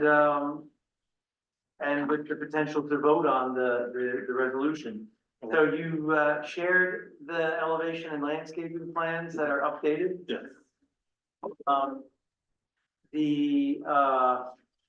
We already worked through in the last meeting, the considerations that the board had around the materials you're using for siding and the window design. We appreciate the perspectives of the committee, but we want to also honor the applicants and I think what is a good choice of material and fits within your budget. Is there any questions about, first of all, do you have anything new to share? No, okay. Are there any questions or comments about any of the new material that was shared, which included, again, the updated landscaping plan? No. I thought the elevations with the proposed landscaping looked good and yeah, were sufficiently detailed. I'm excited to see the improvements. It's been an eyesore for too long. The roof is already out. I saw. Yeah. Okay. Before the meeting, we spoke with the chair, we were looking at the landscaping, the wildflower meadow, and there was a question about the height of the wildflowers, and so we did put are you familiar with that? I saw it in a specific condition. That's why that's there. Yeah. It was just to make sure it didn't block. And for the board, that height of 42 inches is considered driver's eye line. That's the industry standard. So someone in a vehicle, if the height is restricted to 42 inches, the average person does not block. Got it. So that's why that specific number. Fair. I don't think I'll want to get to 42. No. Yeah, right. Okay, so if there are no other questions, no other new information to share, I think we can walk through the resolution of approval. So we are considering a resolution of approval for the amended site plan for 222 Main Street, Harness Optometry, application number PV 2512. There's a number of items that were submitted. There's the procedure and the findings are all listed. The resolution has two specific conditions. And I will, name those and then, ask for a vote. So the specific conditions are, as was just shared, landscaping near roadways will be maintained at a maximum height of 42 inches. So as to not interfere with drivers' line of sight. And then the second is that the location of the business sign is designated on the site plan, but the final design of the sign will be subject to building department review. And that's the sign that's in the village side. There's no town sign anymore. Yeah, we kept the posts Right. just in case, but not our. That's what's under this board. Yeah. Perfect. So, with that, I'd ask for a, motion, to approve the resolution for the site plan PB 2512. So moved. Second. And, we'll have a voice vote. Rachel, Aye. Nikki, Aye. Zach, Aye. Rich. Aye. All right, cool, thank you. No, thank you guys. Good luck. Yes. Fix it. Thank you. It'll be, probably not till next week that I get you signed copies because of vacation, so. Okay, thank you. All right, we'll move on to PB 2415, 7 Prospect Street.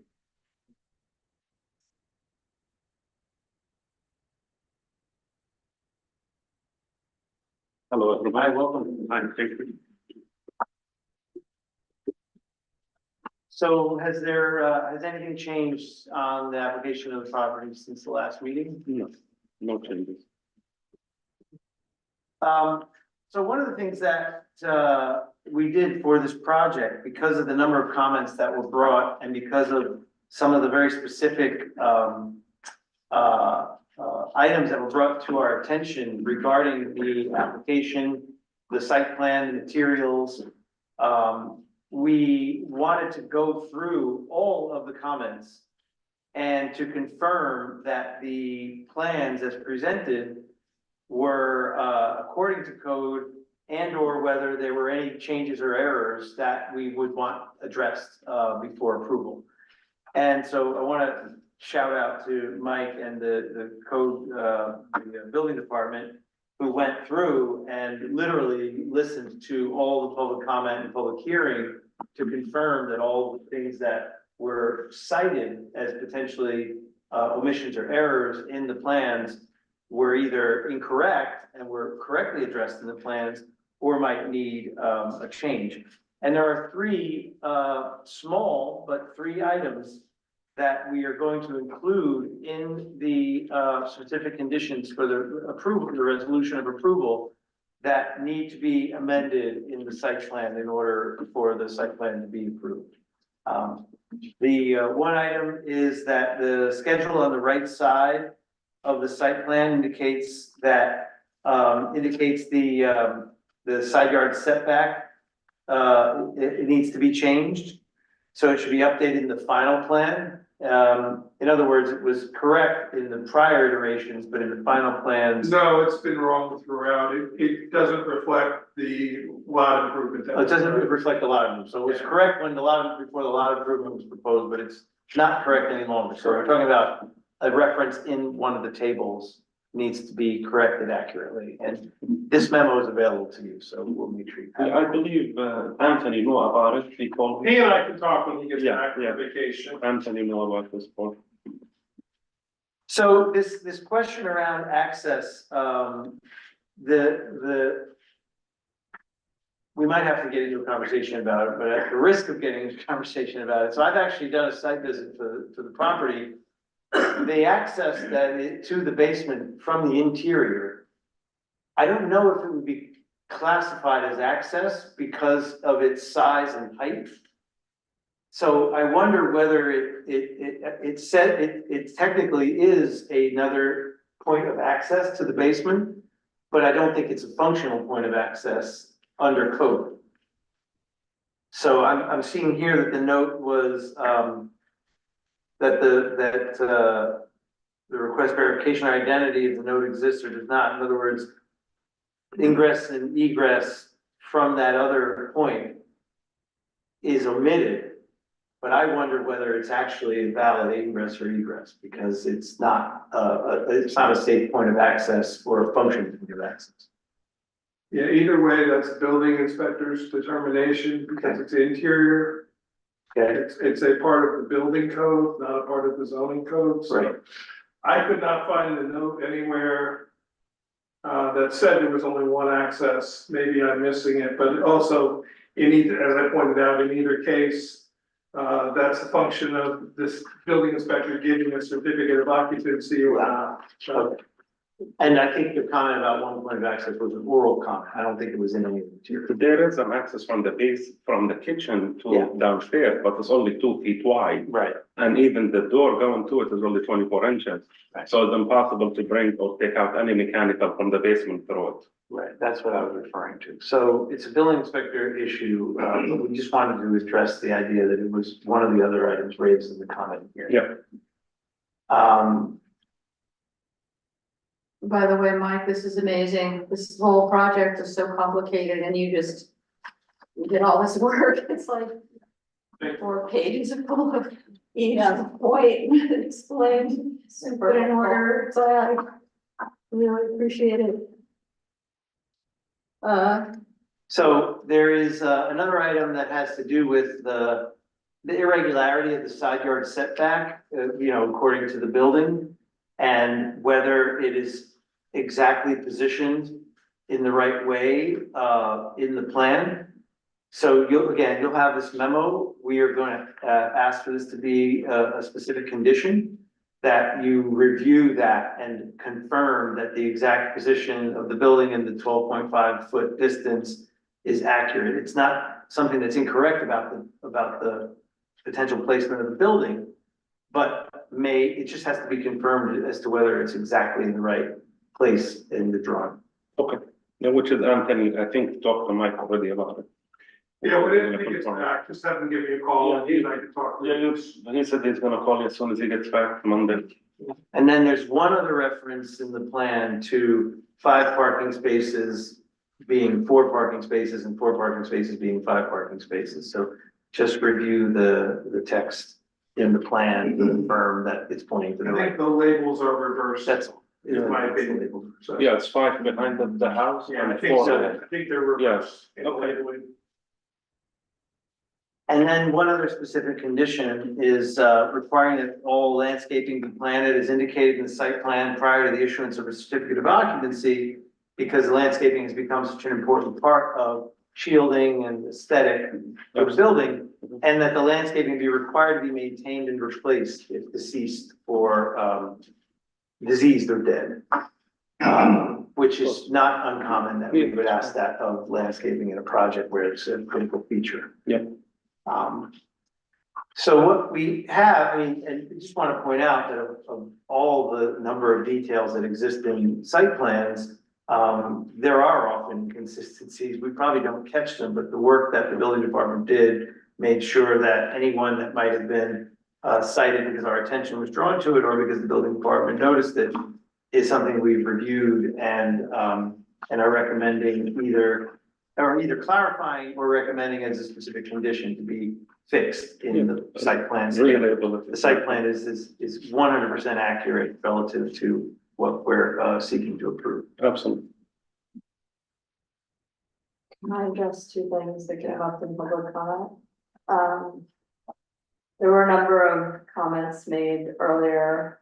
I just want to clarify that it was claimed that this is a 10-bedroom apartment building, and that is not the case. It is 9 bedrooms. And as a process point for what the board is able to do, I believe we had this conversation already, but I just want to acknowledge that rentals by the room are permissible.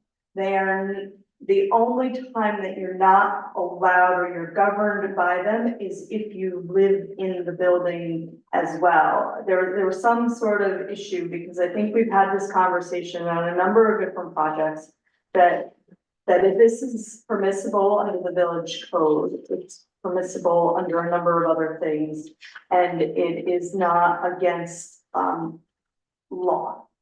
The village code, defines dwellings by families, right? So it's a one-family dwelling, a two-family dwelling, has a definition of family. It doesn't get into the finances of how the rental is done. It talks about how the apartment is set up and the group of people that lives in it. The building department is responsible for deciding whether a project complies with the use, and they have decided that it does. And this board has no authority to decide otherwise. Rich, if I can clarify too, one point that was made tonight is that this is indeed the lot next door is indeed a flag lot. And I'm reading here the definition of flag lot, a lot that contains two distinct parts. The flag, which is the only building site that is located behind another lot. And two, the pole which connects the flag to the street and provides the only street frontage for the lot. And this is the important part, and at any point is less than the minimum lot width for the zone. So the flag portion does not need to meet the 25 feet, the lot itself. The pole portion. The pole portion, I'm sorry, I said that in first, the pole portion to create access, and the reason that's done is to create lots that would otherwise be landlocked, that now can be. Yeah. So. That's helpful, thank you. Yeah. And then in terms of, there were two ones related to what you shared, Nikki, the conditions that were proposed in the public hearing and public comment. Those are two issues of code and law. So the code is you rent the apartments according to the law that Emily just referenced. And the other is around noise ordinance, and noise ordinance exists for every property in the village, and we don't ever include them in specific conditions because they're the law. And you're obligated to follow the law as an owner of the property. Yes. The one thing I'll share before we consider the resolution is also that, it's been discussed to a great degree at the board and in discussions around this property and others, just the expectations of property owners to maintain their properties, the expectations of property owners to be responsive when tenants are disruptive, just like they should, just like any homeowner, and a homeowner who lives in their home should be responsive when a neighbor might have a noise issue, a litter issue, or some other aesthetic issue that can be addressed in a neighborly way. So I just want to remind every applicant who's building a property that is going to be densely occupied, we just had Mr. Johnson propose one too, that we're all just giving thought to the fact that we're trying to build a community that has a real mixture of the people that live in it. And some of them own the home they live in, some of them rent the home they own, and all kinds of people live in all kinds of those properties.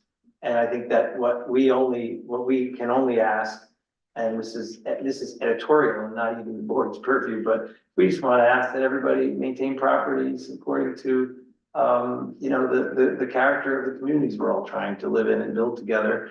And that we be responsive to the neighbors in ways that are reasonable. Absolutely. That's 100%. And if that requires, for someone who's an owner of properties that might own a number of properties, that it requires you to have manpower or human power that helps you maintain those properties, and that's the expectation we would have. Yes. That, the garbage and that the lawn maintenance and all the things get done in a way that would never have a negative impact on the neighbor. Absolutely, yes. Can I ask a question? Originally you were going to have, pervious surfaces around, in the parking lot, and it says here that you withdrawn that idea, or you've gone back to using impervious surfaces. And I'm wondering, why you chose to do that, and if there's a reason why, and if you could use the more, environmentally friendly pervious surfaces instead. I believe Mike clarified it with Anthony, because he brought up Yeah, that. What I originally done with the original lot to meet the lot coverage requirements. And because they were able to achieve the lot coverage requirements. They hadn't been on the drawing for some time. I neglected to catch that they weren't on the drawing. With the elimination of the Anthony barn, brought it to my which was an impervious surface, and with the movement of the lot line, Added more then land. it was no longer necessary to use a different surface. Now, I respect that you're asking that they consider that, but it's not something that's been in the site plan for some time. Okay. So, I've been watching videos on how to install it and it doesn't look that difficult. Yeah, I think that the challenge to a homeowner, a property owner might be the removal of the existing and what that requires too. It's not something we require of this project or any others. And it's not something that would, is required for them to meet the code any longer. So it's been out of the plan for some time. It just was, it was not, referenced correctly in the conversation. Noticed it because you picked it up and highlighted it. Yeah. Just for the record, it was the way it is now when the engineer reviewed it, right? Yes. The engineer reviewed Yes, it. for drainage. Right. Yes, that's what I meant. It's been the way it is. It changed when the new plans were submitted after the lot improvement. Yeah. Okay. Now, we could always encourage folks to use materials that have those benefits, but this is not included. It was, just to clarify, it was picked up from the previous application and the previous approval. And it did begin there, but at some point it was removed. So there were a number of findings in this resolution of approval that are actually even, they're outlined even more extensively than almost any project I've had of this magnitude. And I think it's important to make sure that everybody sees those. That the approval of the site plan will protect and promote public health, safety, comfort, convenience is a typical finding. That there's been extensive board discussion and review, dedicated consideration of the public comment and concerns. But several comments were raised questioning the use of the property, and we had a clarification of that from Emily just now. We find that this property complies with the code, and the architectural review comments were made, and several small and medium-sized changes were made according to those, and that it was reviewed regarding seeker and all the conservation features and aesthetics, landscaping and impact on surrounding development, in the entire village in making the determination. There are several specific conditions in the approval.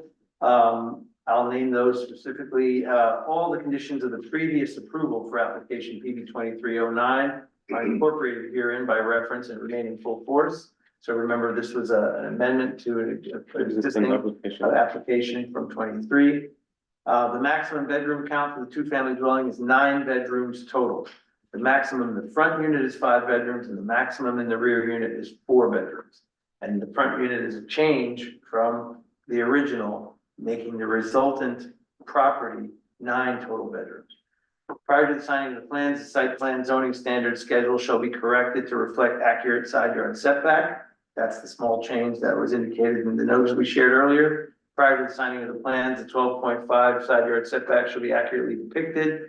Prior to signing of the plans, the parking spaces shall be accurately labeled. Again, those were all items that were in the memo that we shared. All landscaping shall be planned as indicated in the site plan prior to issuance of a certificate of occupancy, and existing and proposed landscaping shall be maintained and replaced if deceased or dead. Becomes a building department responsibility for inspection, and we hope that you would just monitor that and maybe take that action even before the building department would need to review it. And this requirement should be added as a plan note to the landscaping plan. And the drainage and fill plan should be completed as approved prior to issuance of a certificate of occupancy. All of these things can be checked in with Mike and the building department to make sure that he knows how to comply with these before the final plan is signed. Are there any other questions? With that, I'll ask for a resolution, a motion to approve amended site plan for 7 Prospect Street, Prospect Estates LLC, application number PV 2415. Can I ask Rich, just because we're authorizing the chair to sign it with those changes, that maybe you read that resolution of approval, just one short paragraph? Page 4, bottom of 4. Yeah. That way everybody's understanding what's approved. So now therefore, the planning board of the Village of New Paltz, New York hereby resolves to issue amended site plan approval to the application of Prospect Estates LLC, but only as specifically set forth on the plans as identified above, or as subsequently revised in accordance with this resolution, which is the specific conditions we outlined, and as further conditioned as set forth below. The chairperson is hereby authorized to sign such plans and other documents evidencing this approval only in strict accordance with all of the terms and conditions of this resolution of approval, upon satisfaction of specific conditions 3, 4, and 5, as determined correctly, corrected accurately by the Director of Planning, Zoning, and Code Enforcement. So that memorializes what we discussed with the requirement of all of these small changes outlined in the specific conditions to happen before Zach, the chair, would sign the plan. So we're going back to a motion to approve the amended site plan for 7 Prospect, application number PB 24. Second.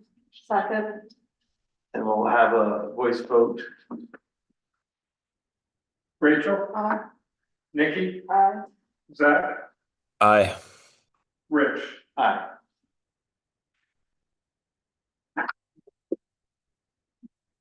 Thank you very much. So you can follow the planning department for the changes. Thanks.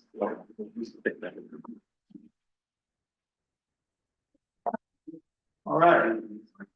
We have the excitement of a new application with lots of guests. We only have a couple chairs, so you might need to bring some up. Start out. Well, however many you need.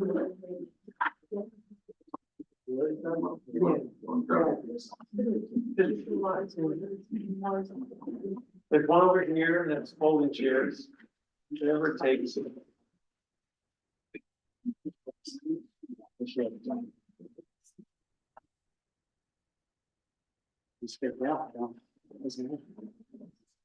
So, as I mentioned, we're going to begin the review, and today will be a day just to introduce the project, hear from the applicants, and then obviously there'll be a continuation of the review over some period of time. This is likely to take a good while. I'm not going to rush through what we accomplished today, but I am going to invite you to begin the presentation of PB 2515. The applicant being Historic Huguenot Historical Society. There's representatives here that I'll have introduce yourselves. And what we're going to see, which is in alignment with the project narrative memo that we received, and a memo that we also received that you'll get after the meeting from our Director of Planning, Zoning, and Code Enforcement, of many of the things we'll be looking at over the course of this application process. They have a copy. Okay, great. So I'm going to be selective as to what we do tonight, but I'm inviting you to get us started. Sounds good. So I make the introductions and then give you a brief overview. So Jason Anderson, EDG Architects. With Andy Woodburn, project architect on this project. Jay Samuelson with Engineering Properties, civil engineer. So we make up the professional team that's been working on this, and then everyone else that's here is part of Historic Huguenot Street. So fun introductions. But Marianne Schneider, board chair. Lisa LaFrance, president and CEO. Jason. Vice chair. Val Osborne, vice chair. Carol Lee, volunteer. So They make up the ad hoc committee that has been working diligently on developing what we're about to present. So that gives you everybody. So give you a brief overview of the project, and we did just make this presentation to the HPC. So we've been there about 2 weeks ago, and we have a public hearing scheduled on this within the first week of September. So I know it's sort of in reverse, I think, but because of the nature of the project, we were advised to go that way. So we did already present this. So give you a real high level overview. So we've got North Front Street, Broadhead, everyone here knows, of course, historic Huguenot Street. Here is the street, north is top of the page. So we have all of these houses here, the barn. This is the historic homes that are part of historic Huguenot Street. Wigwam is here. And so what we're proposing is a 7,400 square foot sort of visitor center, cultural center, and museum.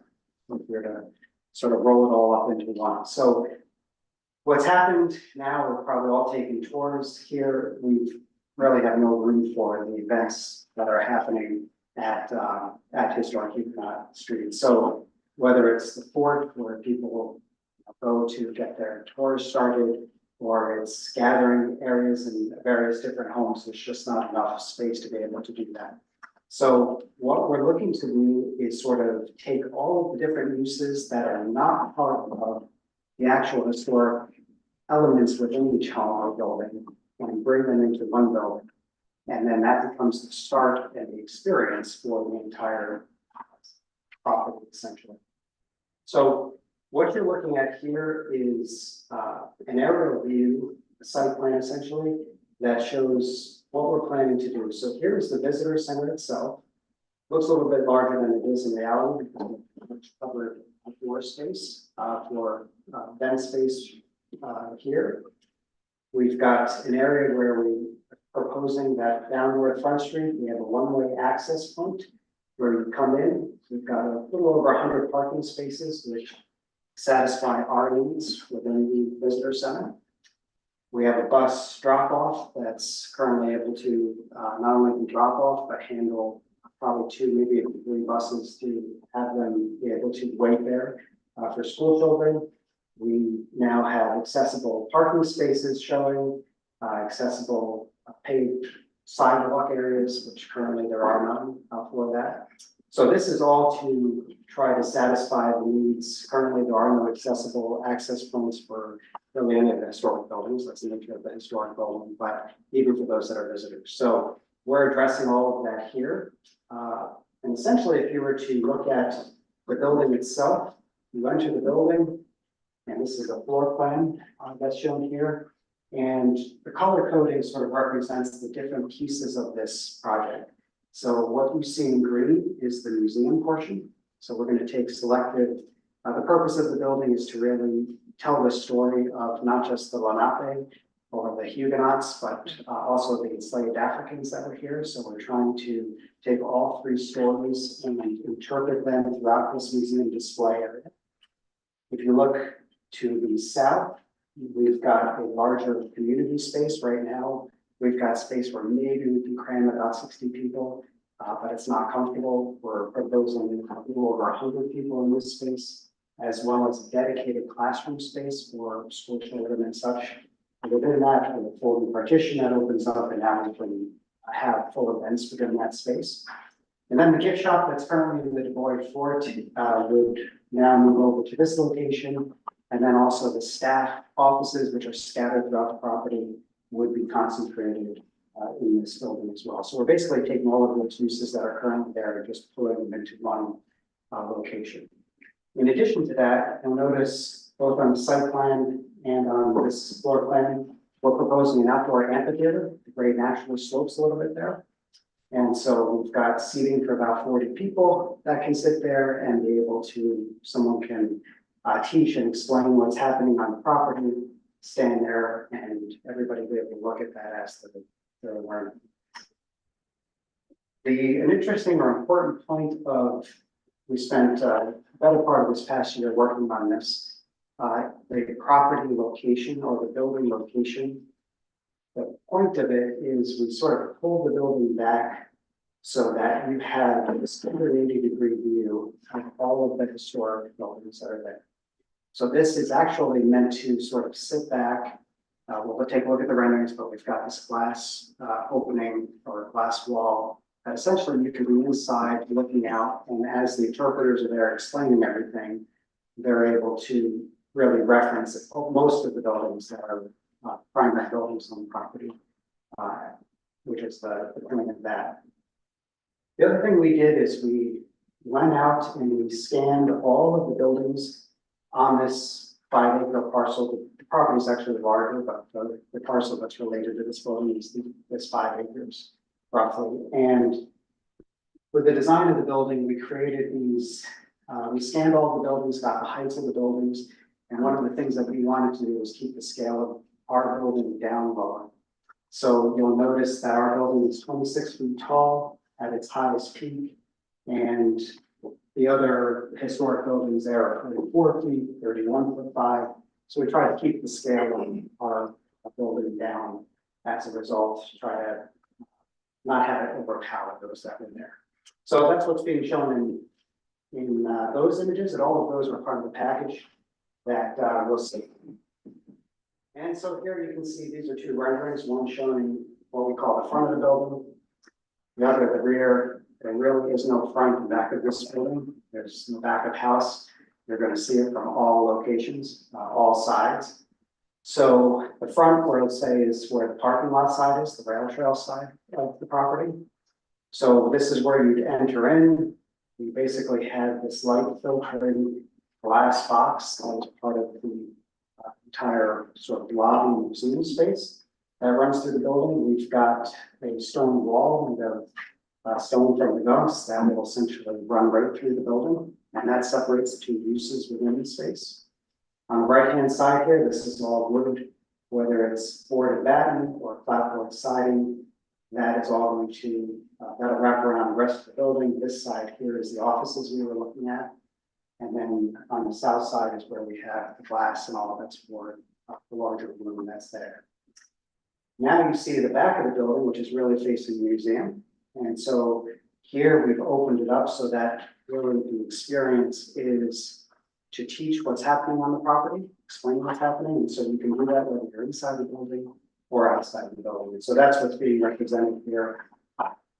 Notice there's the amphitheater. It's really only about 6 feet, from top to bottom, but it's enough for people to be able to sit, have an interpreter standing here explaining the property. You'll also notice we've got a large outdoor covered pavilion essentially that's attached to it. So we are extending the roof line out to be able to have outdoor events. Then there you notice we've got tents that are put up for outdoor events now. So the point is that that all goes away. Now we have actual space for that as part of it. And you'll notice the materials that we've selected. We went through a lot of different design ideas, whether we try to match what's there, whether we try to make it look like a barn. We eventually settled on this, which was to work towards future generations, current and future generations, of what the needs are, of what we need, and not detracting from what's there. And so what you'll see here is a building that's made of all natural materials. Essentially, it's just glass, stone, and wood. So everything that you see here, exposed timbers, whether it's on the roof, on the columns that are there, and then wood siding and glass that's there. So we try to keep it, basically that's the historic reference as part of that. And we're getting quite a bit of great response from that. We've already had one community meeting, invited all the neighbors out as part of this process. And then of course we went to HPC as well as part of it.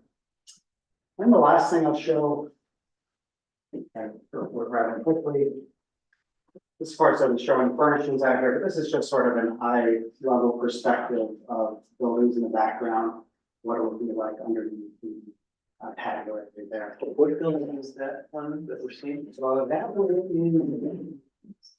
That That is there. And I think BCG has what in back. Is that asked? Excuse me, I'm just trying to follow along. Yeah, sorry. Am I on the right one? Very last one. Okay. Thank I remember correctly. Got it. Thank you. There you go. Is that asphalt under the awning? What is that? No, this wall What is it? is stone. Stone. Thanks. And it looks like you've all got a road going parallel to the rail trail. I mean, the building was, I'm sort of dismayed by the loss of that big beautiful lawn. And I hope no trees are coming down, my understanding. There are. Some big trees right there, that'll, So what, it's sad. so this here is the access point. If you were to just orient yourself right now, there's about 20 parking spaces right here on a gravel lot in this location. Right, This is, sort of metal here. This is the original. right, that's the path that Path, now that's goes remaining. nicely from the, and are you? That remains. There's a little grass kind of island in the parking lot, are you gonna take that out? Yep. You are, Absolutely. Yep, so that all comes out. We are, proposing basically what you see here, which is we're preserving the, there was a koi pond here at one point. We preserved the entire path that wraps around, so this is everything that is, to the east of that, historic carriage path, that was there. So what was sitting here, actually originally, was a candle factory. it's a nice lawn now.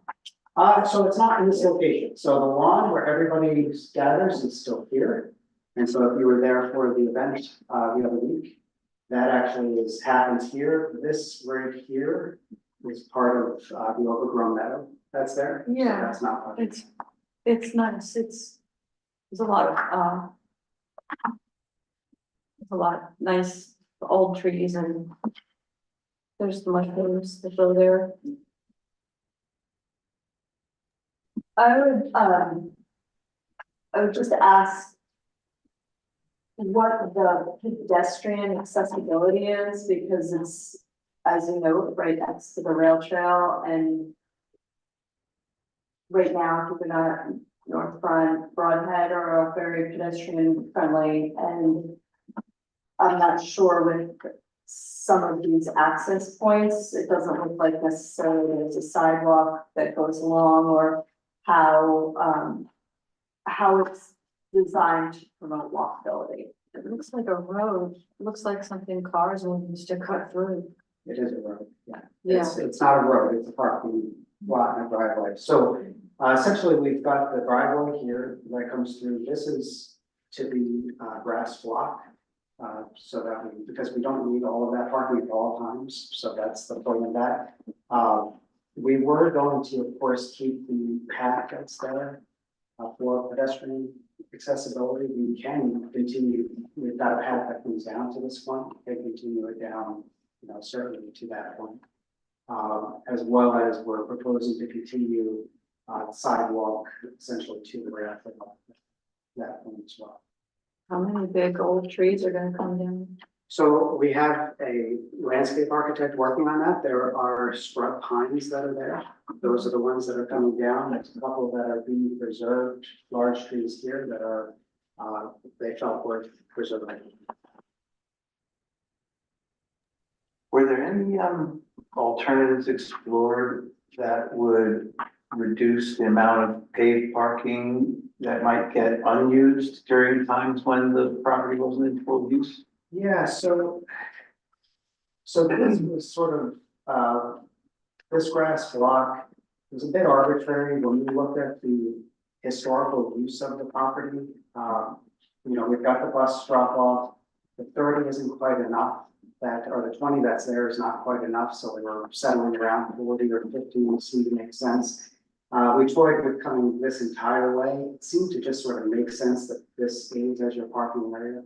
The rest of this is purely fire access, right, for that. Our hope actually, frankly, was that right now, Huguenot, of course, is blocked off.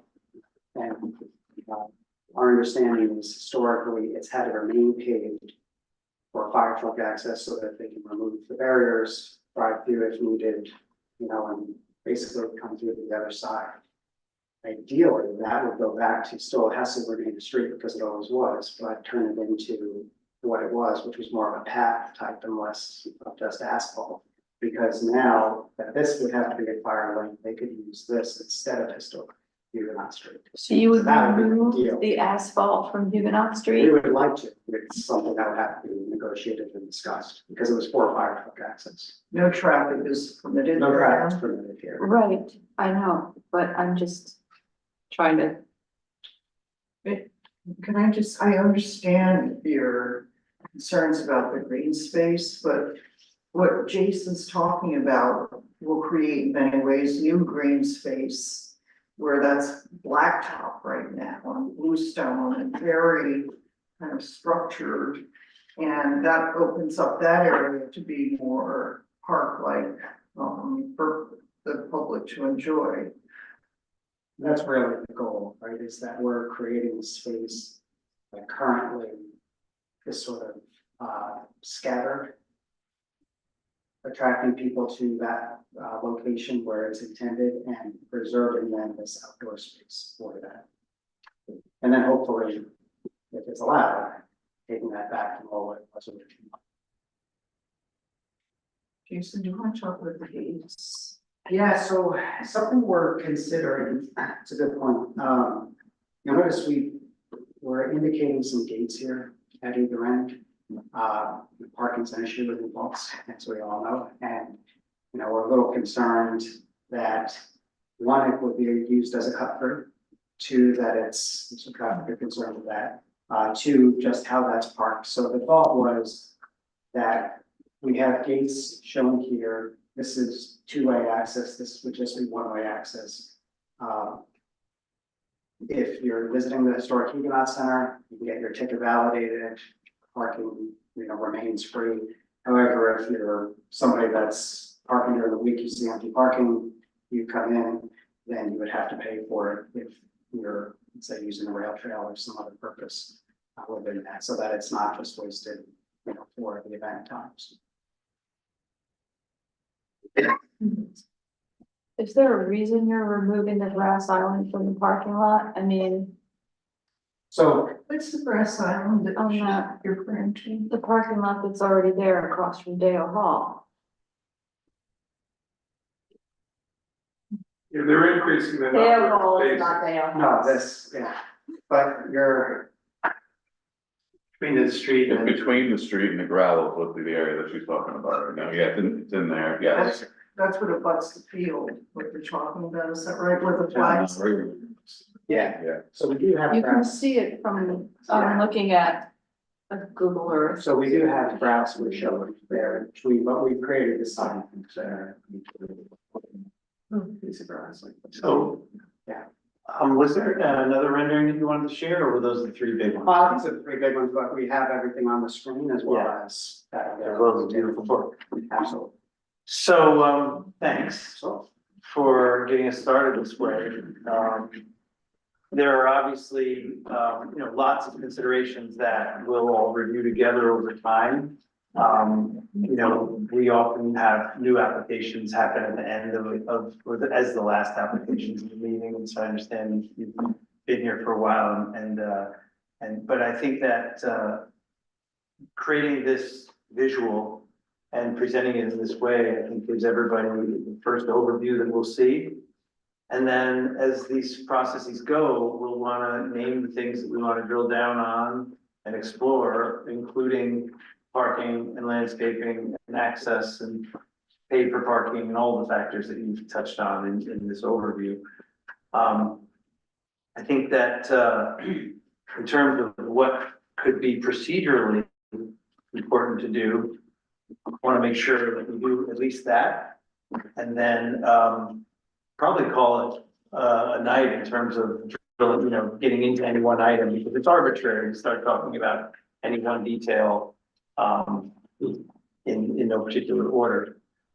So Mike had put together a memo that you have. And it talks about, first of all, the use, this is a permitted use in the historic zoning or the H district. That there is it would involve the merger of four existing parcels. And so we would need a lot improvement application along with the site plan. That its applicant proposes on this 4-lot collection, the retention of certain certain structures, let's call them. And then, and those are pre-existing, and then, of course, the addition of the primary new structure. All these are satisfied in the current proposal with no variances, which of course doesn't mean that there's lots of room for refinement that we might do together. Rich, the one piece we skipped over was the special use for the off-site bus parking. Okay, thanks. Number 2, yeah. So, that there are no variances proposed now, could stay that way, or it could mean if something changes that there might need to be a variance, but that's just the current observation. Mike did point out that, you're proposing an off-site bus parking, and that would require a separate application because it's on a different lot, and you'd have to have a special use permit for that, use on that new lot. We're probably gonna be employing that. Okay. That's not required though, because we still have one now for the buses to park in that. Yeah, we didn't require that, but it was proposed originally, and so, if it were proposed, it would need that extra Thank you. step in the process. So, I think again, there are lots of considerations, just, it's great that you've already been to, Historic Pres, because they certainly, will give some great perspective. We're gonna eventually have some referrals to consultants that, support the board, that you might be aware of if you've had projects here before. And the Ulster County Planning Board will be required review, et cetera. So there'll be lots of steps that we'll take together, probably over several months, to consider the project. And for now, I just wanted to ask for a motion to clarify this as a type 1 project under seeker. Because it's adjacent to a historic site and a 2.8 acre disturbance, it becomes a type 1. And so we would declare our intent to be lead agency and circulate a notice to other involved agencies, which we would name in the seeker process. So do I need a motion to declare this as a type 1? We do. I wanted to ask a question first, if you don't mind. So we just wondered about the area of disturbance. The EAF part 1 indicates 2.8 acres.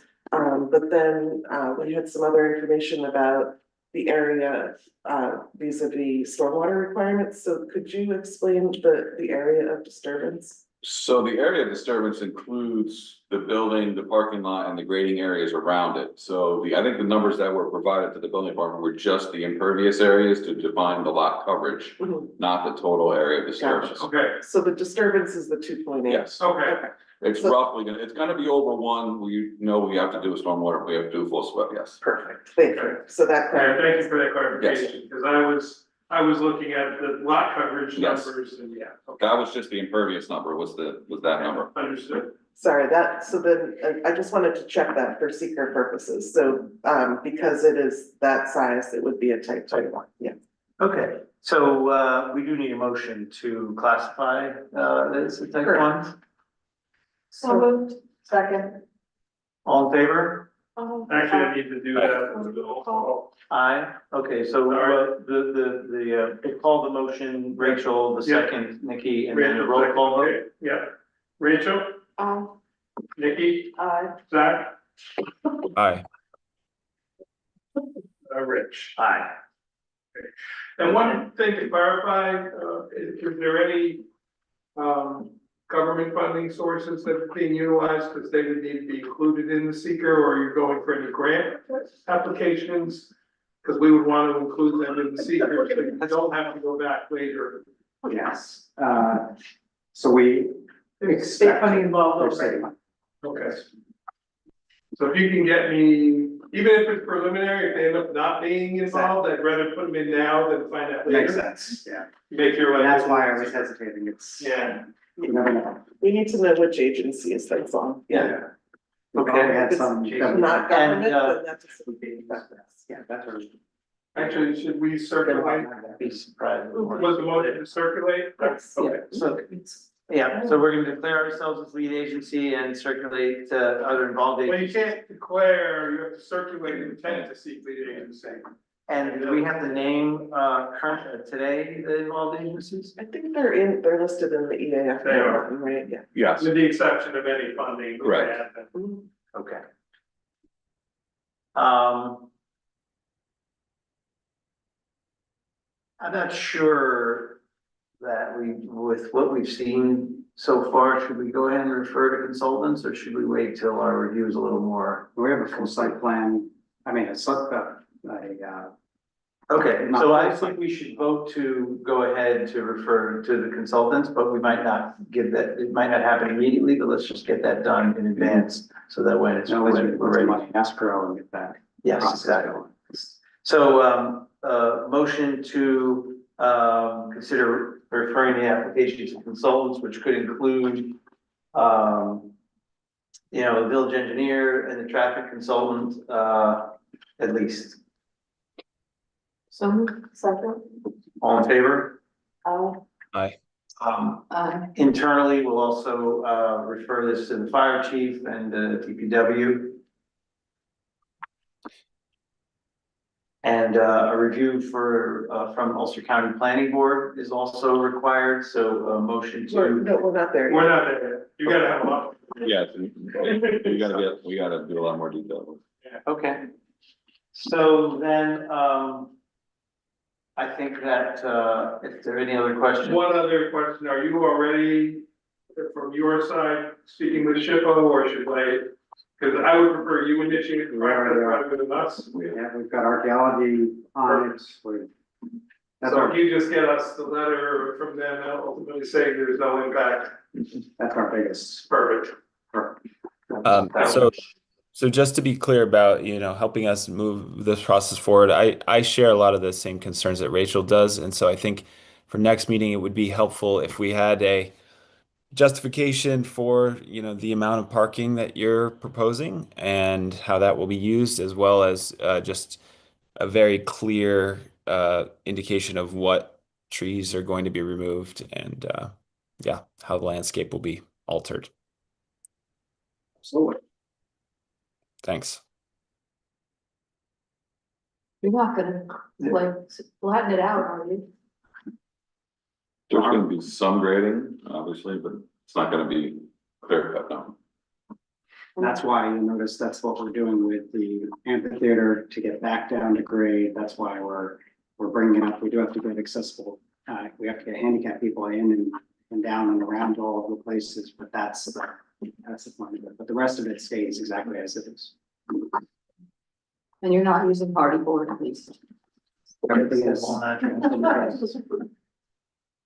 Ultimately, I would imagine the board might want to see you, just flag which trees are to be removed, so they can show you individual site visits and ribbon or something along those lines.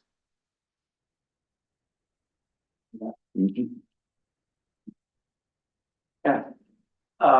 So thank you for introducing this project. We appreciate all the time and effort that's gone into the preparation so far, because it really will help things move at a good pace, and we look forward to following up. Thank you very much. Thank you. Thank you all. Do you anticipate you'll have information that you're there, or do you plan on being back in September? So I would need it like exactly a week from today. Get the weather there. we're gonna need that. I figured, so I'll wait to hear from you, so the plan on probably September.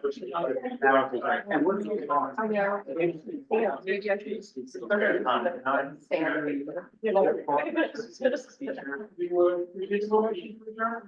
I? Honor. No, I didn't yet. Yeah, that's Wayne, true. can we get up That's true. packing in the meantime? Understood. So, motion to adjourn the meeting? So moved. Second. All in favor? Aye. Aye. Aye. Thank you, everyone. Thank you, everybody. Oh, okay, fair enough. It's, yeah, no, you're right, that was, my dad used to do that too, like.